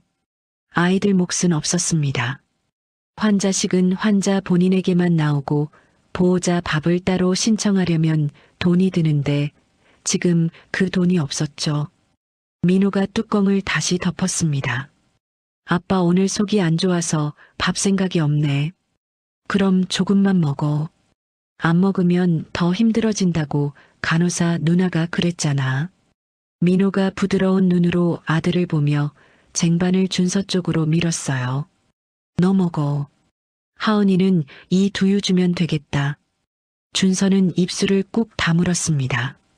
아빠 거잖아. 아빠는 진짜 못 먹겠어. 속이 울렁거려서. 너 안 먹으면 그냥 남기는 거야. 준서가 고개를 갸웃했어요. 어제도 똑같은 말을 들었거든요. 그제도요. 항암 치료를 받는 날도 아닌데 아빠는 늘 속이 울렁거린다고 했습니다. 그때 배에서 소리가 났어요. 꼬르륵. 어젯밤부터 아무것도 먹지 못한 배였습니다. 아이가 잠깐 아빠를 바라보다 쟁반을 제 쪽으로 끌어당겼어요. 아빠, 그러면 우리 셋이 나눠 먹자. 두유를 먼저 뜯어 하은이에게 물리고 된장국에 밥을 조금 적셔 숟가락에 담아 아빠 입 앞으로 가져갔습니다. 민호가 못 이기는 척 그 숟가락을 받아 먹자 그제야 준서도 밥을 뜨기 시작했어요. 침대 하나에 셋이 붙어 앉은 그날 세상에서 제일 맛있는 한 끼였습니다. 그때 병실 문이 다시 열렸어요. 파란 조끼에 손이 거친 이 병실 청소를 맡은 아주머니. 아이들이 여기 눌러있기 시작한 첫날부터 새 식구를 지켜봐 온 사람이었습니다. 대걸레를 밀며 들어오던 아주머니의 시선이 준서 쪽에서 슬쩍 멈췄어요. 식판 하나를 셋이 나눠 비우고 있었습니다. 아주머니는 아무 말 없이 카트를 끌고 나갔어요. 잠시 후 이번에는 카트 없이 봉지 하나를 든 아주머니가 들어왔습니다. 안에 흰 우유 2개와 식빵. 아주머니가 그걸 준서 옆에 내려놓았어요. 먹어, 준서야. 입술에 밥풀을 묻힌 채 오물거리던 아이가 눈을 동그랗게 떴습니다. 이게 뭐예요? 다른 병실 보호자가 돌린 게 좀 남았어. 챙겨뒀다가 배고플 때 먹어. 아, 그렇구나. 감사합니다. 준서가 밝게 웃으며 두 손으로 봉지를 받았어요. 다른 병실에서 돌린 게 남은 게 아니라는 걸 그 방의 어른들은 다 알고 있었습니다. 우유는 아직 차가웠고 식빵 봉지는 뜯지도 않은 새 것이었으니까요. 봉지 안쪽에 병원 편의점 영수증까지 남아 있었죠. 준서가 식빵을 조금 떼어 하은이 입에 넣어주자 아기가 오물거렸습니다. 우유 뚜껑을 따 입에 흘려주니 발을 구르는 하은이. 볼에 묻은 우유는 준서가 손가락으로 닦아줬어요. 남은 우유는 혼자 마셨습니다. 차가웠지만 달았어요. 이튿날 오후 잠깐 나갔다 오겠다던 준서가 1시간이 지나도 돌아오지 않았습니다. 민호가 링거 거치대를 붙잡고 침대에서 내려왔어요. 발이 바닥에 닿는 것만으로도 아팠지만 한 걸음씩 창가로 옮겨가 4층 유리에 손을 짚고 아래를 내려다봤습니다. 병원 뒷마당 주차장 구석, 상자를 접어 묶어놓은 폐지 더미. 그 옆에서 사람 하나가 움직이고 있었어요. 준서였습니다. 제 키보다 높은 더미를 끌어당기다 넘어질 뻔한 아이가 결국 몇 장씩 나눠등해지고 마당을 가로지르기 시작했어요. 35층을 올라올 때 동생 무게에 굽었던 그 등이 이번에는 폐지 무게에 굽어 있었습니다. 창틀을 붙잡은 민호의 손마디가 하얗게 질렸어요. 숨이 목에서 걸렸습니다. 이 남자가 지금 할 수 있는 일은 아무것도 없었죠. 내려갈 힘도 소리쳐 부를 목소리도 저 아이 등에서 상자를 뺏어올 팔도 그저 4층 유리창에 이마를 대고 지켜보는 것 말고는요. 해가 기울 무렵에야 준서가 분유통 하나를 들고 돌아왔습니다. 두 손이 새까맸어요.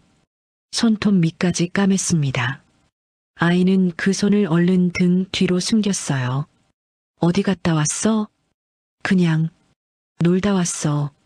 민호는 더 묻지 않고 손 씻고 오라고만 했습니다. 준서가 화장실로 들어가 물소리가 나기 시작하자 그제야 민호가 벽 쪽으로 얼굴을 돌렸습니다. 어깨가 한번 크게 흔들렸지만 소리는 나지 않았습니다. 아들이 화장실에서 나오기 전에 얼굴을 다 정리해둬야 했거든요. 병실 문 앞에서 아들이 하던 그 행동을 이번에는 아비가 하고 있었습니다. 그날 저녁 민호가 간호사실에 사람을 보냈어요. 간호사가 들고 온 서류 한 장. 자의로 퇴원하겠다는 종이었습니다. 민호가 볼펜을 쥐었어요. 볼펜 끝이 자꾸 미끄러져서 이름 석자가 좀처럼 완성되지 않았습니다. 집에 가서 앓으면 됩니다. 어차피 낫지 않을 병이라면 남은 돈은 저 애들 밥값으로 쓰는 게 맞았어요. 이 아버지가 마지막으로 할 수 있는 계산이 그거였죠. 그날 밤 준서는 하은이 옆에 누워 잠들어 있었고 두 손은 아직 다 지워지지 않아 손톱 밑이 까만 채였습니다. 이틀째 오후 복도에서 최 실장이 걸어오는 소리가 들렸어요. 나왔습니다. 회장이 봉투를 받아들었습니다. 그 안에 종이 한 장이 28년에 대한 대답이었어요. 봉투를 열었습니다. 눈이 숫자부터 찾았죠. 친자 확률 99.99%. 회장은 종이를 내리고 복도 벽에 등을 기댔습니다. 눈꺼풀 아래로 눈물이 한 줄 흘러내렸어요. 병원으로 가자. 목소리가 낮고 단단했어요. 차가 병원에 닿는데 20분이 걸렸고 회장은 차에서 내리자마자 빠른 걸음으로 들어갔어요. 승강기가 유난히 느리게 느껴졌습니다.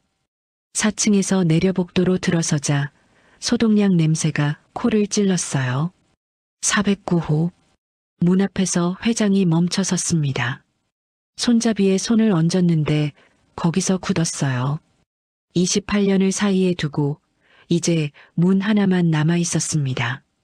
이걸 열면 살아있는 아들이 있어요. 이 사람이 죽었다고 믿으며 살아온 그 아이가요.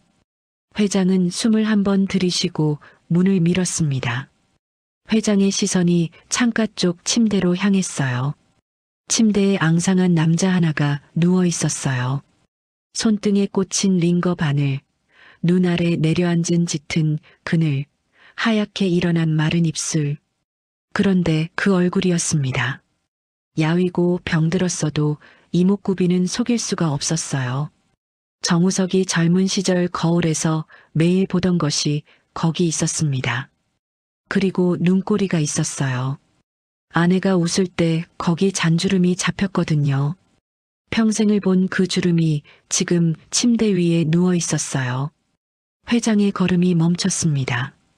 숨이 턱 막혔어요. 손끝이 차가워졌습니다.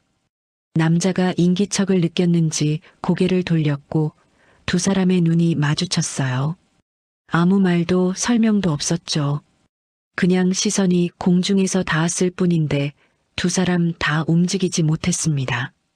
민호의 눈이 커졌어요. 낯선 노인이 문간에 서서 자기를 보는데 그 눈에 눈물이 고여 있었으니까요. 그때 화장실 문이 열렸어요. 준서가 소변 주머니를 들고 나오다 멈춰 섰습니다. 할아버지. 민호가 아들 쪽을 봤어요. 준서야, 아는 분이야? 준서가 대답을 못하고 회장과 아빠를 번갈아 보다 손에 든 것을 얼른 등 뒤로 감췄습니다. 낯선 어른 앞에서 그걸 들고 있는 게 부끄러웠던 모양이에요. 회장이 병실 안으로 한 걸음 들어서서 아이 앞에 섰습니다. 준서야. 네. 목에 걸고 있는 거, 그거 잠깐 보자꾸나. 준서가 줄을 머리 위로 빼서 두 손으로 내밀었습니다. 회장이 받아든 그것이 손바닥에 닿는 순간이었습니다. 차갑게 식은 노쇠 아래로 한쪽 옆구리가 눌린 자국이 만져졌어요. 회장의 엄지가 저절로 거기 얹혔습니다. 시우가 6살 때 마루에서 그걸 가지고 놀다 떨어뜨렸는데 우석이 못 보고 밟았습니다. 아이가 울음을 터뜨렸어요. 아빠가 우리 호루라기 밟았다고 이제 소리 안 나면 어떡하냐고요. 주워서 불어보니 소리는 났습니다. 옆구리만 살짝 눌린 채로요. 그날 아이를 달래느라 아이스크림을 2개나 사줬던 것까지 이 사람은 아직 기억하고 있었어요. 회장의 손이 떨리기 시작했습니다. 저 어르신, 민호가 침대에서 몸을 일으키려 했어요. 처음 보는 노인이 아들 목걸이를 쥐고 왜 저러는지 알 수가 없었으니까요. 회장이 그것을 입으로 가져갔습니다. 휘. 병실 안이 조용해졌어요. 옆 침대 환자가 고개를 돌렸고 준서는 눈을 동그랗게 뜨고 회장을 올려다봤습니다. 링거에서 수액이 한 방울씩 떨어지는 소리만 크게 들렸어요. 그리고 침대에서 소리가 났습니다. 휘. 민호였어요. 호루라기도 없이 그냥 입술을 오므려서 낸 소리였습니다. 길게 한 번. 민호의 눈이 커졌어요. 자기가 왜 그랬는지 자기도 몰랐습니다. 그 소리를 들은 순간 몸이 먼저 대답을 해버린 겁니다. 민호가 제 입에 손을 가져갔는데 손끝에 힘이 들어가지 않았어요. 제가 왜? 말이 끝나지 않았습니다. 머리는 아무것도 기억하지 못하는데 몸이 답을 한 거예요. 28년 동안 이 사람은 매일 밤 그 소리를 불면서 누가 대답해 줄 것 같다고만 생각했습니다. 정작 자기가 대답하는 쪽이었다는 건 몰랐어요. 회장의 무릎이 꺾였습니다. 침대 옆 바닥에 한쪽 무릎이 닿았어요. 두 손으로 난간을 붙잡는데 손등에 힘줄이 다 일어섰습니다. 시우야. 목소리가 갈라졌어요. 평생 사람들 앞에서 눈물을 보인 적이 없는 사람이었습니다. 부도 직전의 이사회에서도 아내를 묻던 날에도 얼굴을 가리지 않았어요. 아버지가. 숨이 넘어가 말이 이어지지 않았습니다. 아버지가 늦었다. 민호는 아무 말도 못했어요. 이 사람이 누구인지 왜 이러는지 이해가 되지 않았습니다. 처음 보는 노인이 자기 침대 옆에서 무릎을 꿇고 울고 있었어요. 그런데 그 손을 뿌리치고 싶지가 않았습니다. 이 목소리가 낯설지 않았거든요. 설명할 수 없는 감각이었어요. 민호의 눈에서도 눈물이 흘렀습니다. 왜 우는지는 자기도 몰랐어요. 누구세요? 회장이 고개를 들었습니다. 내가 내 애비다. 민호의 얼굴이 굳었어요. 28년 전에 널 놓쳤어. 태풍 지나간 다음 날 바닷가에서 내가 내 손을 잡고 있었는데 손이 젖어서 놓쳤다. 민호는 어안이 벙벙한 채로 그 사람을 보고 있었습니다. 무슨 소리인지 알아들을 수가 없는데 가슴이 먼저 뜨거워지고 있었어요. 내 어머니가. 회장이 말을 이었습니다. 평생 널 찾다가 눈을 감았어. 혹시 어디 살아있지 않겠냐고 그 소리를 하다가 갔다. 내가 대답을 못 해줬어. 민호의 얼굴이 일그러졌어요. 친부모가 자기를 버린 게 아니었다는 것. 평생 찾고 있었다는 것. 그 말이 아주 깊은 데를 건드렸습니다. 민호한테는 어릴 적 기억이 없어요. 그런데도 마음 한구석에 늘 구멍 같은 게 있었습니다. 섬 부모님이 그렇게 잘해주셨는데도요. 왜 그런지는 몰랐어요. 기억이 없으니까요. 왜 아무도 찾으러 오지 않았는지, 섬 부모님이 왜 그 얘기만은 한 번도 안 하셨는지, 그게 지금 풀렸습니다. 민호의 어깨가 흔들리기 시작했어요. 처음에는 소리 없이, 그러다 결국 새어나왔어요. 28년치의 울음이 한꺼번에 쏟아졌습니다. 링거줄이 팽팽하게 당겨졌어요. 회장이 그 손을 잡았습니다. 뼈만 남은 것 같았는데 이번에는 미끄러지지 않았어요. 병실 한가운데 서 있는 준서는 무슨 일이 벌어지는지 다 알아듣지 못했어요. 그런데 아빠가 울고 있었고 그 할아버지도 울고 있었습니다. 준서는 손에 든 것을 어쩌지도 못한 채였어요. 민호가 팔을 뻗었습니다. 준서야, 이리 와. 아이가 아빠 쪽으로 가자 민호가 링거 꽂힌 팔로 아들을 끌어당겨 꽉 안았어요. 줄이 당겨져 거치대가 기울었지만 놓지 않았습니다. 얼굴을 아이 머리에 묻었어요. 미안해. 민호의 목소리가 아이 머리카락 사이로 새어나왔습니다. 아빠가 미안해. 담요 위에서 자고 있던 하은이가 그 소리에 깨더니 영문도 모르는 채로 손을 뻗으며 옹알거렸어요. 회장이 그 아기를 안아 올렸습니다. 두 팔을 넓게 벌려 침대 위에 세 사람을 한꺼번에 품었어요. 그 팔 안에 야윈 아들이 있었고 그 곁에 준서가 있었고 회장의 어깨에 하은이가 얹혀 있었습니다. 하은이가 까르르 웃었어요. 아무 이유 없이요. 그 소리가 어디서 건너온 것인지 이제 이 방은 알고 있었습니다. 회장이 아들의 손을 두 손으로 감쌌어요. 이제 됐다. 애비가 있으니까. 한동안 두 사람은 그렇게 손을 잡고 있었습니다. 아무 말도 하지 않았어요. 28년이 그 손 안에 다 들어 있었으니까요. 그런데 이 방에서 한 사람만 아직 아무것도 모르고 있었어요. 9살이 되려면 며칠 남은 아이였습니다. 그날 저녁 회장은 병실 밖으로 나가 최 실장을 불렀습니다. 밀린 비용 전부 정산해. 그리고 오늘 안으로 전원 준비하고 어느 병원으로 모실까요? 대장암은 어디가 제일 낫나? 알아보겠습니다. 제일 나은 대로 잡아. 돈은 얼마가 들든 상관없어.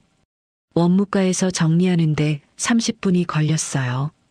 담당 직원이 서류철을 넘기다 종이 한 장을 빼서 회장 앞에 놓았습니다. 이건 어떻게 할까요? 회장이 그것을 내려다봤어요. 자해 퇴원 신청서. 어제 날짜로 서명이 되어 있었습니다. 박민호 석자에 획이 2번 끊겨 있었어요. 이름 3글자를 쓰는 동안 손이 2번 멈췄다는 뜻이었습니다. 회장이 그 종이를 오래 보고 있었습니다. 무슨 마음으로 어제 이걸 썼는지는 물어보지 않아도 알 것 같았어요. 아들이 폐지를 지고 가는 걸 4층 창으로 내려다본 아버지가 할 수 있는 계산이 그것뿐이었을 테니까요. 찢어주세요. 회장이 그렇게 말하고 몸을 돌렸습니다. 구급차가 병원 앞에 섰어요. 민호가 낡은 6인실을 둘러봤습니다. 삐걱거리는 간이 침대, 냄새가 밴 커튼, 6이 나눠 쓰던 좁은 방. 여기서 준서가 소변 주머니를 비웠고 하은이가 처음으로 몸을 뒤집었어요. 문 앞에 서 있는 청소 아주머니는 파란 조끼 차림에 이번에는 손에 아무것도 들려있지 않았습니다. 민호와 눈이 마주치자 아주머니가 입술을 꾹 다물더니 뭐라고 말하려다 말고 고개만 끄덕이셨어요. 민호도 고개를 끄덕였습니다. 그걸로 충분했죠. 1인실 문이 열리는 순간 민호가 잠깐 멈칫했어요. 침대가 하나였습니다. 창밖으로 하늘이 보였고 햇살이 바닥까지 들어왔어요. 아빠, 여기 호텔이야? 민호가 피식 웃었습니다. 그날 오전 담당 교수가 새 치료 계획을 짰어요. 기존 병원보다 강도가 높은 처치였습니다. 의료진의 눈이 포기한 사람을 보는 눈이 아니었어요. 그리고 열흘. 회장은 매일 아침 병실에 들렀어요. 이사회가 있는 날에도 왔고 지방 출장에서 돌아온 밤에도 왔습니다. 의료진과 면담하고 수치를 확인하고 아들이 그날 뭘 먹었는지를 물었어요. 처음 며칠은 두 사람 다 어색했습니다. 민호는 회장님이라 부르기도 이상하고 아버지라 부르기에는 입이 안 떨어졌고 회장은 37 먹은 아들한테 반말을 해야 할지 존대를 해야 할지 몰랐거든요. 그런데 어느 날부터인가 민호가 아버지라고 부르고 있었어요. 회장은 그 소리를 들을 때마다 잠깐씩 딴 데를 봤죠. 눈가가 붉어지는 걸 들키기 싫었거든요. 다행히 민호의 상태가 조금씩 나아졌어요. 혈색이 돌아왔고 밥을 조금씩 넘길 수 있게 됐습니다. 링거줄이 하나 빠졌어요. 의료진은 조심스러웠지만 병실 안에 4사람은 조심스럽지 않았습니다. 준서가 제일 신이 났어요. 아이는 매일 아침 아빠 얼굴을 보고 어제보다 나아졌는지를 확인했고 밥을 몇 숟가락 먹었는지 세어서 회장한테 보고하기도 했습니다.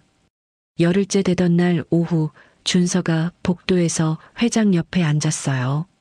할아버지, 응? 우리 아빠 언제 나아요? 회장이 아이를 내려다봤습니다. 반짝반짝한 눈에 의심이라고는 하나도 없는 얼굴.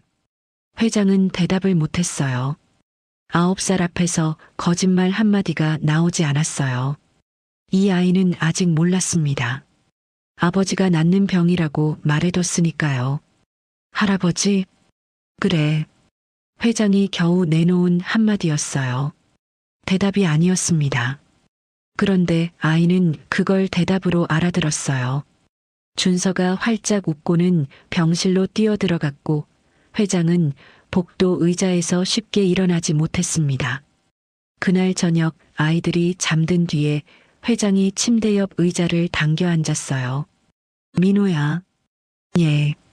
준서 말이다. 민호가 고개를 돌렸습니다. 오늘 나한테 아버지 언제 낳느냐고 묻더구나. 민호의 얼굴에서 표정이 사라졌어요. 저 애한테.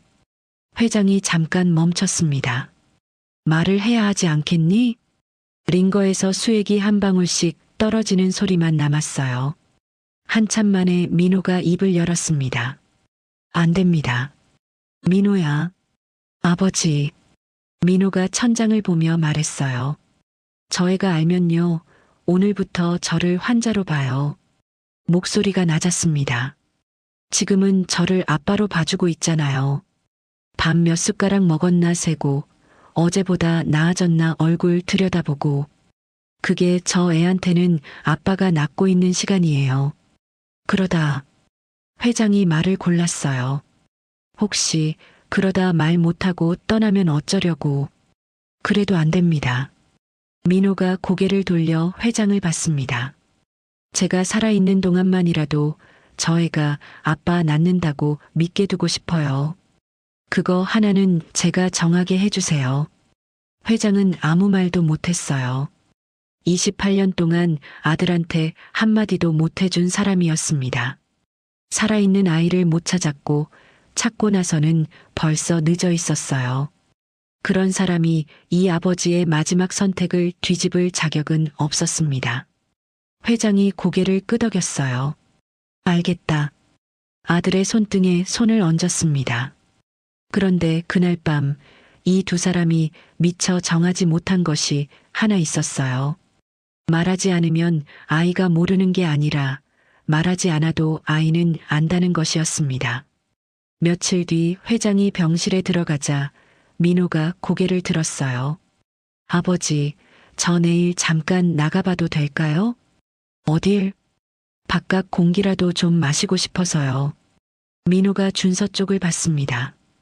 아이는 하은이 옆에 엎드려 그림을 그리고 있었어요. 내일이 준서 생일이거든요. 회장이 잠깐 말을 멈췄습니다. 몇 살이 되나?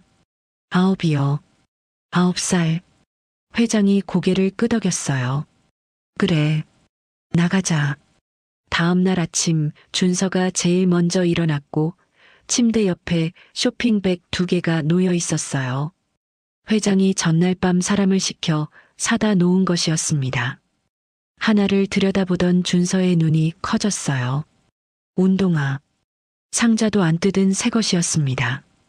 뚜껑을 여니 신발에서만 나는 냄새가 올라왔어요. 흰 바탕에 파란 줄이 2개. 준서가 신발을 한번 들여다보고 발을 넣었습니다. 발에 딱 맞았어요. 아이가 발을 들었다 내렸다 하며 바닥을 내려다봤습니다. 걸을 때마다 밑창이 폭신하게 눌렸어요. 그동안 신던 건 밑창이 닳아 비만 오면 양말이 젖었는데 언제부터 그랬는지 이제 기억도 안 났죠. 준서는 병실을 한 바퀴 걸어보고 또 한 바퀴 걸었습니다. 민호가 그 모습을 보고 웃었어요. 좋아? 응. 엄청 좋아. 휠체어에 탄 민호를 회장이 직접 밀었습니다. 병원 문을 나서자 바깥 공기가 먼저 밀려왔고 민호가 눈을 가늘게 뜨고 위를 올려다봤습니다. 몇 달 만에 처음 보는 하늘은 가을이 깊어 높고 맑았습니다. 하늘이 저렇게 파랗네요. 민호가 혼잣말처럼 말했어요. 회장은 대답 없이 휠체어를 밀었습니다. 눈가가 붉어졌는데 다행히 민호가 볼 수 없는 쪽이었어요. 차를 세운 곳은 오래된 재래시장 입구였습니다. 28년 전 우석이 아들 손을 잡고 들어섰던 바로 그 골목. 생선 비린내와 튀김 기름 냄새와 사람 냄새가 한꺼번에 코를 채웠습니다. 과일 좌판이 늘어서 있고 기름 지글거리는 소리가 나고 아주머니들이 목청을 높여 값을 깎았어요. 시끄럽고 좁고 정신없었습니다. 그런데 따뜻했어요. 그날 아이가 튀김 냄새를 맡고 코를 벌름거리던 것, 고양이를 쫓아가다 넘어져 무릎이 까진 것. 회장은 그런 것까지 다 기억하고 있었습니다. 그때 이 골목을 손잡고 걷던 아이가 이번에는 휠체어에 앉아 있었어요. 회장은 걸음을 멈추지 않았습니다. 멈추면 울 것 같았거든요. 준서야, 뭐 먹고 싶으냐? 저거요. 저 떡볶이. 종이컵을 2손으로 받아든 준서가 어묵 국물을 들이켜고 후 하고 입김을 불었어요. 회장 품에 안긴 하은이는 지나가는 사람들과 쌓아놓은 과일을 눈이 커진 채 두리번거렸습니다. 민호가 회장을 올려다봤습니다. 아버지, 여기 자주 오셨어요? 응. 내가 어릴 때. 회장이 잠깐 멈췄어요. 저 끝에 순대집이 있어. 내가 그걸 그렇게 좋아했는데. 민호가 그쪽을 바라봤습니다. 기억은 없었어요. 그런데 그쪽을 보고 있자니 가슴이 먹먹해졌습니다. 먹어볼래요? 혹시 뭐가 떠오를지도 모르잖아요.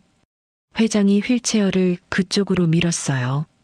순대 한 접시가 나오자 회장이 한 점을 집어 아들 입에 먼저 넣어줬습니다. 민호는 입에도 힘이 없었지만 열심히 씹었어요. 오래, 아주 오래 씹었습니다. 그러고는 눈을 감았어요. 맛있어요. 그 말이 회장의 가슴을 건드렸습니다. 고개를 살짝 돌려 눈가를 손등으로 한번 훔쳤어요. 그 옆에서 준서가 순대를 집어먹으며 말했습니다. 이거 진짜 맛있다. 나 생일에 이런 거 먹어보는 거 처음이야. 회장이 미소를 지으며 아이 머리를 한번 쓰다듬었어요. 배를 채우고 골목을 한 바퀴 다 돈 뒤 네 사람은 사진관 앞에 섰습니다. 유리창에 색이 바랜 가족사진 견본들이 붙어있는 오래된 사진관이었어요. 회장이 휠체어를 세우고 아들을 봤습니다. 우리 사진 한번 찍을까? 민호가 간판을 올려다보다 고개를 끄덕였어요. 사진관 안은 좁았습니다. 사진사 아저씨가 조명을 맞추는 동안 회장이 휠체어 옆에 섰어요. 준서는 아빠 무릎 위에 앉았고 하은이는 회장이 안았습니다. 자, 웃으세요. 아무도 웃지 않았어요. 냈다 이런 데서 사진 찍는 게 처음이라 어색했거든요. 준서는 입을 꾹 다물었고 민호는 어깨에 힘이 들어가 있었습니다. 그런데 그때 하은이가 까르르 웃었어요. 그 웃음소리에 준서가 따라 웃었고 민호가 웃었고 회장도 웃었습니다. 찰칵. 사진 속 네 사람이 웃고 있었어요. 민호의 얼굴은 야위었고 눈 아래에 그늘이 있었습니다. 준서의 옷은 아직 어색했고 하은이는 카메라가 아니라 오빠를 보고 있었어요. 완벽하지 않은 사진. 그런데 회장은 이 사진이 세상에서 제일 좋았어요. 돌아오는 차 안에 말이 없었습니다. 뒷좌석에서 준서가 하은이를 안은 채 잠들었고 서로 기댄 두 아이의 모습이 백미러에 비쳤어요. 민호가 낮게 말했습니다. 아버지, 오늘 정말 좋았어요. 좋긴. 진작 많이 해줬으면 좋았을걸. 민호가 차창 쪽으로 고개를 돌렸어요. 가로등이 하나씩 켜지고 있었습니다. 기억은 안 나더라고요. 순대를 먹어도요. 민호가 잠깐 말을 멈췄어요. 그런데 씹는 순간에 눈물이 날 것 같았어요. 이유는 모르겠는데요. 회장은 대답하지 않았습니다. 목이 막혔거든요. 그때도 그랬어요. 아버지가 그 소리를 부셨을 때요. 제가 왜 대답을 했는지 저도 몰라요. 그냥 입이 먼저 움직였어요. 민호가 낮게 웃었어요. 몸이 기억하나 봐요. 머리는 다 잊었는데. 회장은 핸들을 잡은 손에 힘을 줬습니다. 병원에 도착하니 최 실장이 봉투 하나를 들고 로비에서 기다리고 있었어요. 회장님, 오늘 나왔습니다. 병실로 올라오자 회사 이름이 찍힌 봉투가 민호 앞에 놓였습니다. 뜯어보게. 민호가 봉투를 열자 종이 한 장이 나왔어요. 그 뒤에 뭔가 딱딱한 것이 하나 더 잡혔습니다. 민호가 종이를 폈어요. 귀하를 해강건설 안전관리본부 현장 안전직으로 채용함을 알려드립니다. 민호의 손이 멈췄습니다. 봉투를 기울이자 나머지 하나가 손바닥으로 떨어졌어요. 사원증. 카드에 병실에서 찍은 증명사진이 박혀 있었고 그 아래에 이름 석자가 있었습니다. 박민호. 그 아래에 부서 이름이 있었어요. 현장 안전. 작은 난간과 짧은 발판을 찾아내는 자리였습니다. 민호는 그것을 내려다봤어요. 아버지가 넣어주신 거예요? 아니야. 회장이 고개를 저었습니다. 너가 작성한 도면이 붙게 한 거야. 안전관리본부에서 6군데 다 나가봤어. 전부 내 말이 맞았어. 발판 끝을 한 뼘 늘리는 걸로 규정을 바꿨어. 다음 달부터 전 현장에 적용할 거야. 민호가 사원증을 받쳐들었어요. 한 손으로 들어도 되는 카드 한 장. 그런데 이 사람은 두 손으로 들었어요. 고개가 저절로 숙여지며 어깨가 한번 흔들렸어요. 이 남자는 평생 남이 시키는 일만 해왔습니다. 시키는 대로 벽돌을 나르고 시키는 대로 자재를 올리고 다치면 다음날 다른 현장을 찾았어요.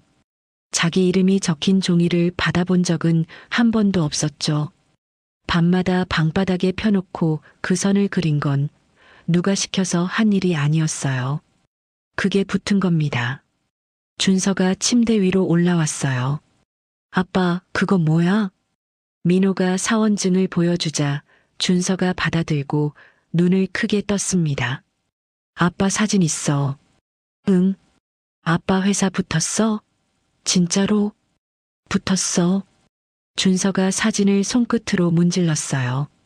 마치 지워지는지 확인하는 사람처럼 몇 번이나 문질렀습니다. 아빠. 응. 그럼 언제부터 출근해? 방안이 조용해지고 민호의 손이 담요 위에서 멈췄습니다. 회장은 창밖으로 눈을 돌렸고 하은이를 아는 팔에 저도 모르게 힘이 들어갔어요. 준서는 대답을 기다리는 얼굴로 아빠를 올려다보고 있었습니다. 민호가 웃었어요. 몸 좀 나으면. 언제 나아? 곧. 준서가 고개를 끄덕이고는 다시 사원증을 들여다봤습니다. 아이는 그 몇 초 동안 방 안에 어른 둘이 어떤 얼굴을 하고 있었는지 보지 못했어요. 회장이 그 모습을 지켜보다 하은이를 안아들었습니다. 자, 그럼 오늘 축하할 일이 두 가지가 생겼구나. 준서 9살 된 거하고 자네 취직한 거하고. 준서가 아빠 품에서 고개를 들었어요.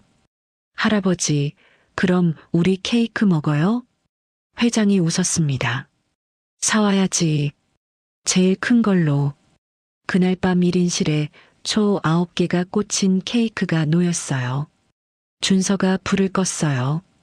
꺼진 초에서 올라오는 가는 연기를 손으로 흩자 하은이가 그걸 잡으려고 손을 뻗었습니다. 민호가 침대에 기대앉아 웃었고 회장이 사진을 찍었어요.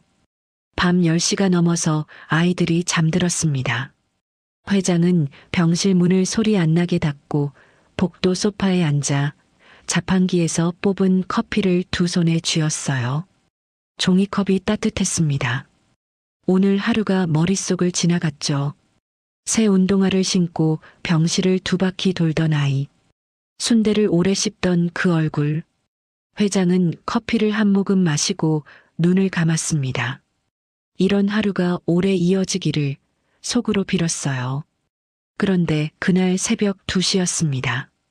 병실 안에서 난 소리가 처음에는 낮고 짧은 신음이었는데 곧 복도까지 새어 나올 만큼 커졌어요. 회장이 소파에서 몸을 튕기듯 일어나 문을 열었습니다. 민호가 침대 위에서 배를 두 손으로 움켜쥔 채 몸을 웅크리고 있었어요. 이마에 흥건한 식은땀, 파랗게 질린 입술, 링거줄이 당겨져 거치대가 기울었습니다. 회장이 호출벨을 누르는 것과 동시에 민호가 구역질을 했어요. 의료진이 달려왔습니다. 회장은 복도로 밀려났어요. 유리창 너머로 의사와 간호사들이 분주하게 움직이는 게 보였고 민호의 몸에 모니터 선이 붙고 새 수액이 연결됐습니다. 회장은 유리창 앞에서 두 손을 꼭 쥔 채 움직이지 못했어요. 며칠 전 4층 유리창에 이마를 대고 폐지지고 가는 아들을 내려다본 아버지가 있었죠. 그 아버지가 서 있던 자세로 이번에는 이 아버지가 서 있었습니다. 준서와 하은이는 구석 소파에서 자고 있었어요. 아이들이 깨지 않은 게 다행이었지만 그 다행함조차 지금은 마음에 들어오지 않았습니다. 1시간이 지나서야 주치의가 나왔어요. 회장님, 잠깐 자리를 옮기시죠. 낮은 목소리였습니다. 그 온도가 회장의 가슴을 먼저 눌렀어요. 면담실은 좁았고 형광등 불빛이 차가웠습니다. 마주 앉은 의사가 잠시 말을 고르는데 그 짧은 침묵이 길게 느껴졌어요. 열흘 전에 좋아지셨을 때 저희도 기대를 했습니다. 표적 치료 반응이 생각보다 좋았거든요. 의사가 서류를 넘겼습니다. 그런데 오늘 밤 검사 결과를 보니 암세포가 장 전체로 급격하게 번진 상태입니다. 장폐색도 심각하게 진행됐고요. 회장은 말없이 의사를 바라봤어요. 이제 소화 기능이 거의 멈춰서 물 한 모금도 어려운 상황입니다. 전면 금식을 할 수밖에 없고 앞으로는 수액과 진통제로만 유지하셔야 합니다. 적극적인 항암 치료를 계속하는 건 오히려 환자분께 고통만 가중시킬 뿐이에요. 탁자 위에 얹은 손에 저도 모르게 힘이 들어갔습니다. 얼마나 남은 겁니까? 의사가 잠시 눈을 내렸다 고개를 들었어요. 길게 봐도 몇 주입니다. 그 말을 듣는 순간 회장은 속에서 뭔가가 와르르 무너지는 걸 느꼈습니다. 호스피스 병동으로 옮기시는 걸 권해드립니다. 남은 시간을 편안하게 보내시게 하는 것이 저희가 해드릴 수 있는 최선입니다. 내 전 재산을 다 쓰겠습니다. 회장이 말했어요. 방법이 없겠습니까? 해외라도 좋습니다. 어디든 사람을 보내겠습니다. 의사가 고개를 저었습니다. 돈의 문제가 아닙니다, 회장님. 몸이 한계에 와 있어요. 지금 무리한 시술을 강행하면 오히려 더 고통스러우실 겁니다.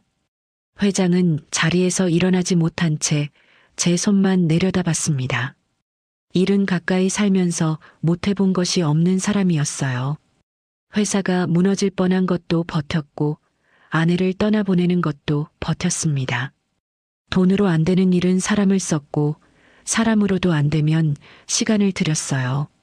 그런데 지금 이 좁은 면담실에서 돈으로도 의지로도 아무것도 할 수 없다는 말 앞에서 이 사람은 한낱 늙은 아버지에 불과했습니다. 호스피스 병동으로 옮기는 날 아침, 침대가 복도를 지나가는 동안 민호는 눈을 뜨고 있었어요. 천장이 흘러가는 것을 바라보며 지나치는 형광등을 하나하나 눈으로 쫓았습니다. 준서가 침대 옆에서 나란히 걸었어요. 아이 손이 침대 난간을 잡고 있었습니다. 민호가 그 손을 바라보다 제 손을 그 위에 얹었어요. 승강기를 타고 내려가 다른 동으로 복도 끝에서 준서가 걸음을 멈췄어요. 벽에 안내판이 붙어 있었거든요. 파란 바탕에 흰 글씨로 병동 이름이 적혀 있었습니다. 호스피스 병동. 준서가 그 글자를 올려다봤어요. 아이는 몇 초쯤 그렇게 서 있었습니다. 아무한테도 묻지 않았어요. 회장한테도 간호사한테도 아빠한테도요. 그냥 그 글자를 보고 있었습니다. 이 아이는 요양병원이 뭔지 혼자 알아냈던 아이였어요. 어른들이 복도에서 하는 말을 주워 듣고 그 뜻을 스스로 짚어내던 아이였습니다. 이 아이가 저 글자의 뜻을 모를 리가 없었죠. 회장이 아이 쪽으로 걸음을 옮기려 했어요. 며칠 전 밤에 아들한테 그건 내가 정하라고 해놓고 정작 자기가 먼저 입을 열려던 참이었으니까요. 그런데 준서가 먼저 움직였어요. 아이가 소매로 눈을 2번 문질렀습니다. 볼을 쓸고 코를 훌쩍이고 숨을 크게 1번 들이쉰 뒤에 입꼬리를 끌어올렸어요.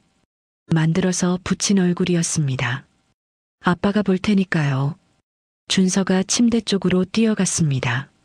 아빠, 여기 조용하고 좋다. 사람도 없고. 민호가 아들을 보며 힘없이 웃었어요. 그러네. 창문도 크다. 저기 봐, 나무도 있어. 그러네. 준서가 침대 난간을 다시 잡았고 회장은 2어 걸음 뒤에서 그 뒷모습을 보고 있었어요. 아이의 어깨가 아주 조금씩 흔들리고 있었습니다. 섬에서 2분이 올라오신 건 그날 저녁이었습니다. 할머니가 먼저 문을 열었어요. 그 다리로 새벽배를 타고 버스를 갈아타며 오신 거였죠. 먼지에 절어있는 신발코가 그 먼 길을 말해줬어요. 할아버지는 그 뒤에서 지팡이를 짚고 들어오셨습니다. 2분 다 아무 말도 하지 못하셨어요. 할머니가 침대 옆으로 다가가 민호의 손을 2 손으로 감쌌는데 주름진 손이 가늘게 흔들렸습니다. 민호야.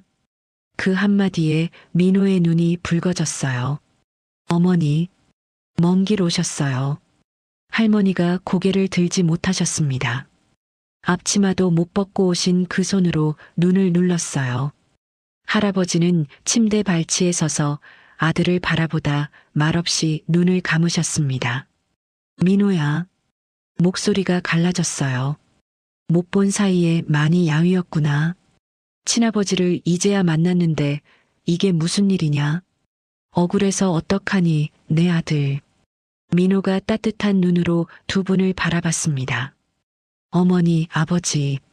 저 억울하지 않아요. 뭐가 안 억울해? 그동안 저를 친자식처럼 키워주셨잖아요. 저는 2분 아니었으면 그 바위 틈에서 죽었어요. 민호가 숨을 1번 골랐어요. 그렇게 살아서 아내도 만나고 준서도 만나고 하은이도 만나고 이제는 아버지까지 만났잖아요. 민호가 웃었습니다. 제 인생은 이것만으로도 기적이에요. 저는 2분 아들인 게 지금도 좋아요.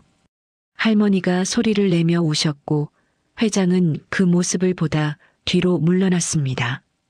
그날 새벽 내내 회장은 물수건을 적셔 아들의 이마를 닦았어요. 식은 땀이 베개를 적시면 수건을 바꾸고 링거줄이 꼬이면 풀어주고 진통제 시간이 되면 간호사실에 알렸습니다. 꼬박 밤을 지새웠어요. 간호사도 있고 간병인도 있었죠. 그런데 이 사람은 자리를 뜨지 않았습니다. 28년 동안 곁에 있어주지 못했으니까요. 남은 시간만큼은 한순간도 놓치고 싶지 않았어요. 사흘이 지나고 동트기 전 창밖으로 아직 어둠이 남아 있었고 복도에서도 발소리 하나 들리지 않았어요. 준서는 구석 소파에서 하은이를 안은 채 잠들어 있었고 아기 얼굴이 오빠 가슴에 묻혀 있었습니다. 두 아이의 고른 숨소리가 병실 안을 채웠죠. 그때 민호가 움직였습니다. 눈이 아주 느리게 떠지고 천장을 향하던 시선이 옆으로 돌아왔어요. 회장과 눈이 마주쳤습니다. 민호의 입술이 달싹였지만 목소리가 잘 나오지 않는 것 같았어요. 회장이 몸을 앞으로 기울였습니다. 아버지. 겨우 나온 목소리였지만 분명하게 들렸어요. 여기 있다. 회장이 아들의 손을 잡았습니다. 아버지 여기 있어. 민호가 길게 숨을 들이쉬었어요. 그러고는 남은 힘을 모으듯 말을 이었습니다. 아버지. 응. 제가요. 민호가 눈을 몇 번 깜빡였어요. 준서를 시장에서 10분 잃어버린 적이 있어요. 회장이 아들을 바라봤습니다. 애가 5살 때였는데 손을 놓친 게 10분이었어요. 그 10분 동안 저는 제정신이 아니었습니다. 나중에 애를 찾고 나서 시장 바닥에 주저앉아 울었어요. 민호가 숨을 골랐어요. 10분이 그랬는데 목소리가 흔들렸습니다. 아버지는 28년이었잖아요. 회장의 어깨가 굳었어요. 저는 그때 애 손을 놓친 것도 제 잘못이라고 몇 년을 생각했어요. 그런데 아버지는요? 민호가 회장의 손을 아주 약하게 쥐었습니다.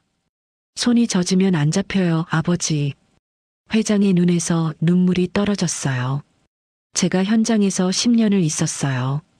비 온 다음 날 난간이 어떤지, 젖은 손이 어떤지 저는 압니다. 그 물에서 그 손이 잡히는 사람은 세상에 없어요. 민호가 마지막 힘을 모았습니다.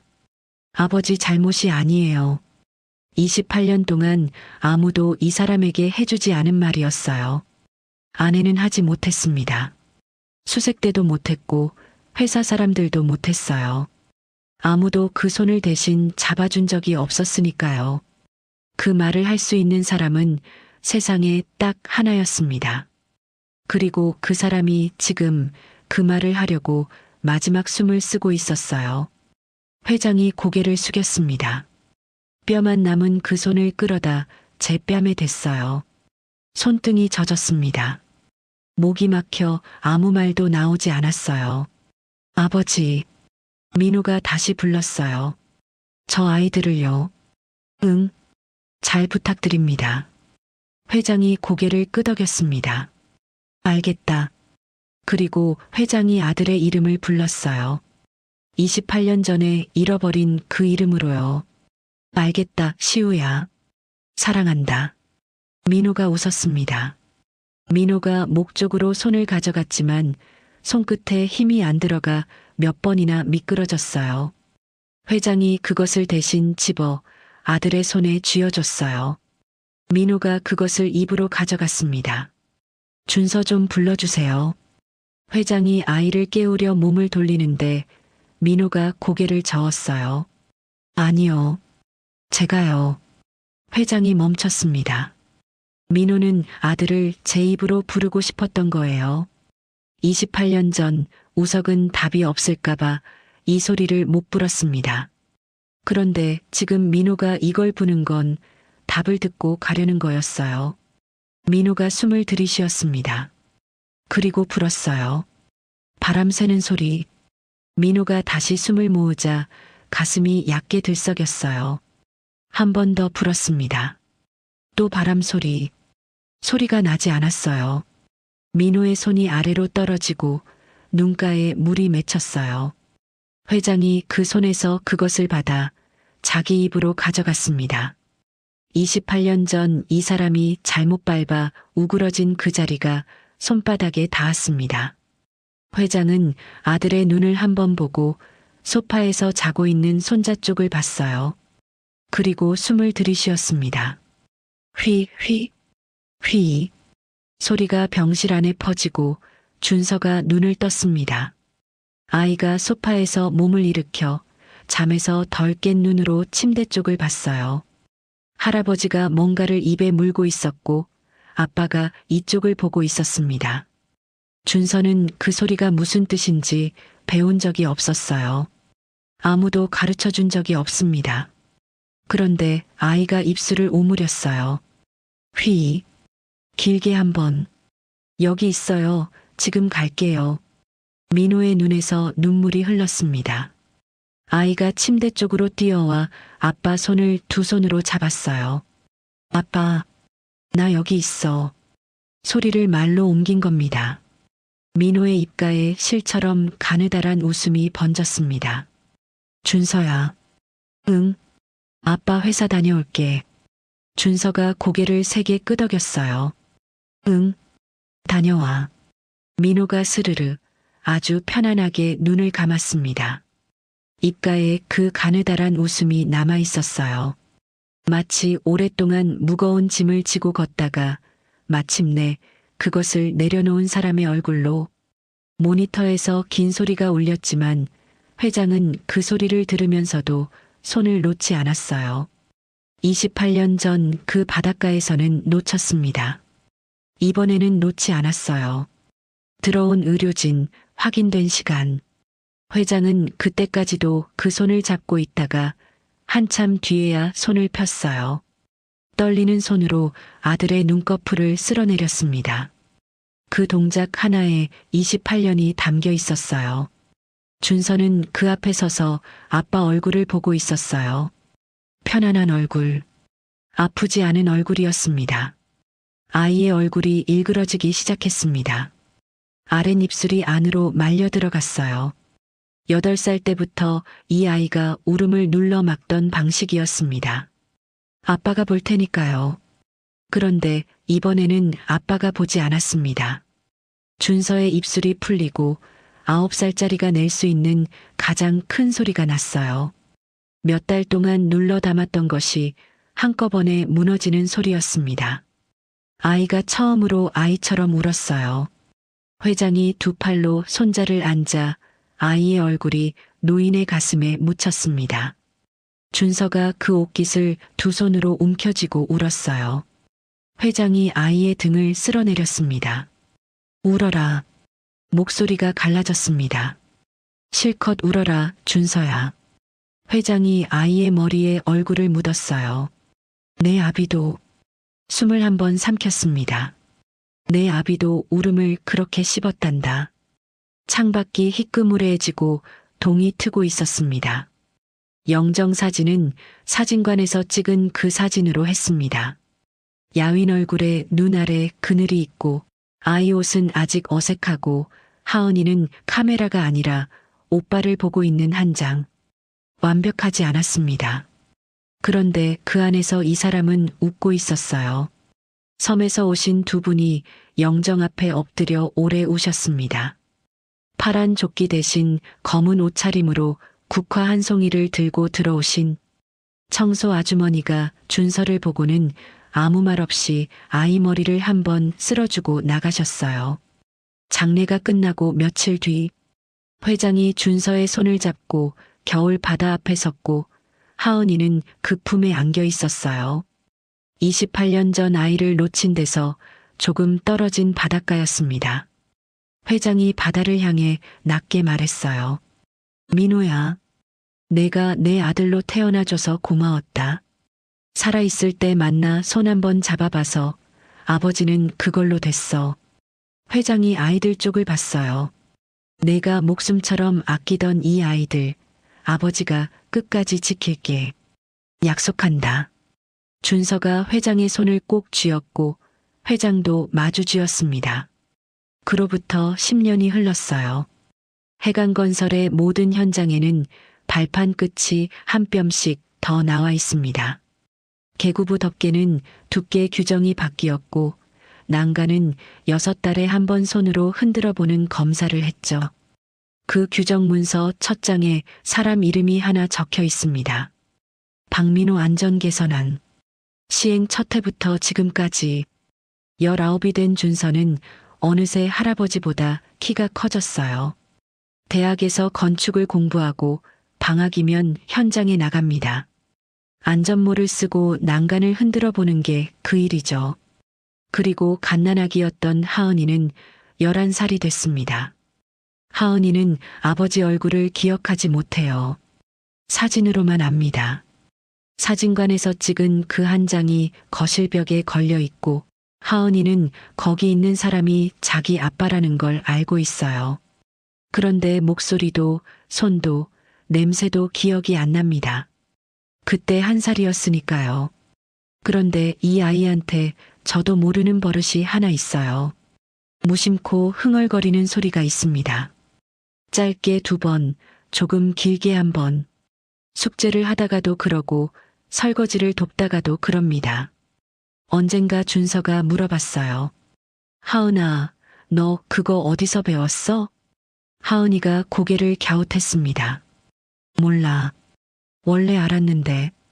준서는 아무 말도 못했어요. 그 대답을 이 집에서 옛날에 한 사람이 똑같이 했었거든요. 어느 봄날 저녁, 3사람이 남해안 산책길을 걷고 있었는데 회장은 이제 79이라 걸음이 예전 같지 않아 지팡이를 짚었어요. 앞서 걷던 노인이 젖은 돌을 밟고 몸이 기우뚱했습니다. 준서의 손이 먼저 나갔어요. 노인의 팔이 붙들렸습니다. 단단하게 잡혔어요. 19 먹은 청년의 손. 할아버지, 조심하셔야죠. 회장이 손자를 올려다 봤습니다. 한참을 그렇게 보고 있었어요. 그래. 목소리가 조금 흔들렸습니다. 그래, 잡았구나. 3사람은 방파제 끝까지 걸어갔고 바다가 저녁빛을 받아 붉게 물들어 있었습니다. 준서가 목에 걸린 것을 꺼내 입에 물었어요. 노쇠색이 여전히 거뭇하고 한쪽 옆구리가 우그러진 그것을요. 휘, 휘, 휘. 소리가 바다 위로 퍼졌습니다. 그리고 그 옆에서 11살 하은이가 입술을 오므렸어요. 휘. 길게 1번이었습니다. 바람이 불었고 파도가 1번 밀려왔다 쓸려나갔어요. 회장은 2 아이 사이에 서서 바다를 오래 바라봤습니다. 아버지는 아들을 28년 만에 찾았고 아들은 그 아버지 손을 잡고 눈을 감았습니다. 그 먼 사이를 이어준 건 8살짜리가 계단으로 35층을 걸어 올라가 내민 종이 한 장이었어요. 이 사연을 쓰면서 저는 대답이 돌아오지 않을까봐 끝내 부르지 못한 이름이 있는지 생각해 봤습니다. 오늘 이 한 편이 선생님들께는 지금 곁에 있는 사람의 손을 한번 더 들여다보는 시간이 되셨기를 바랍니다. 지금까지 굿밤 이야기였습니다. 감사합니다.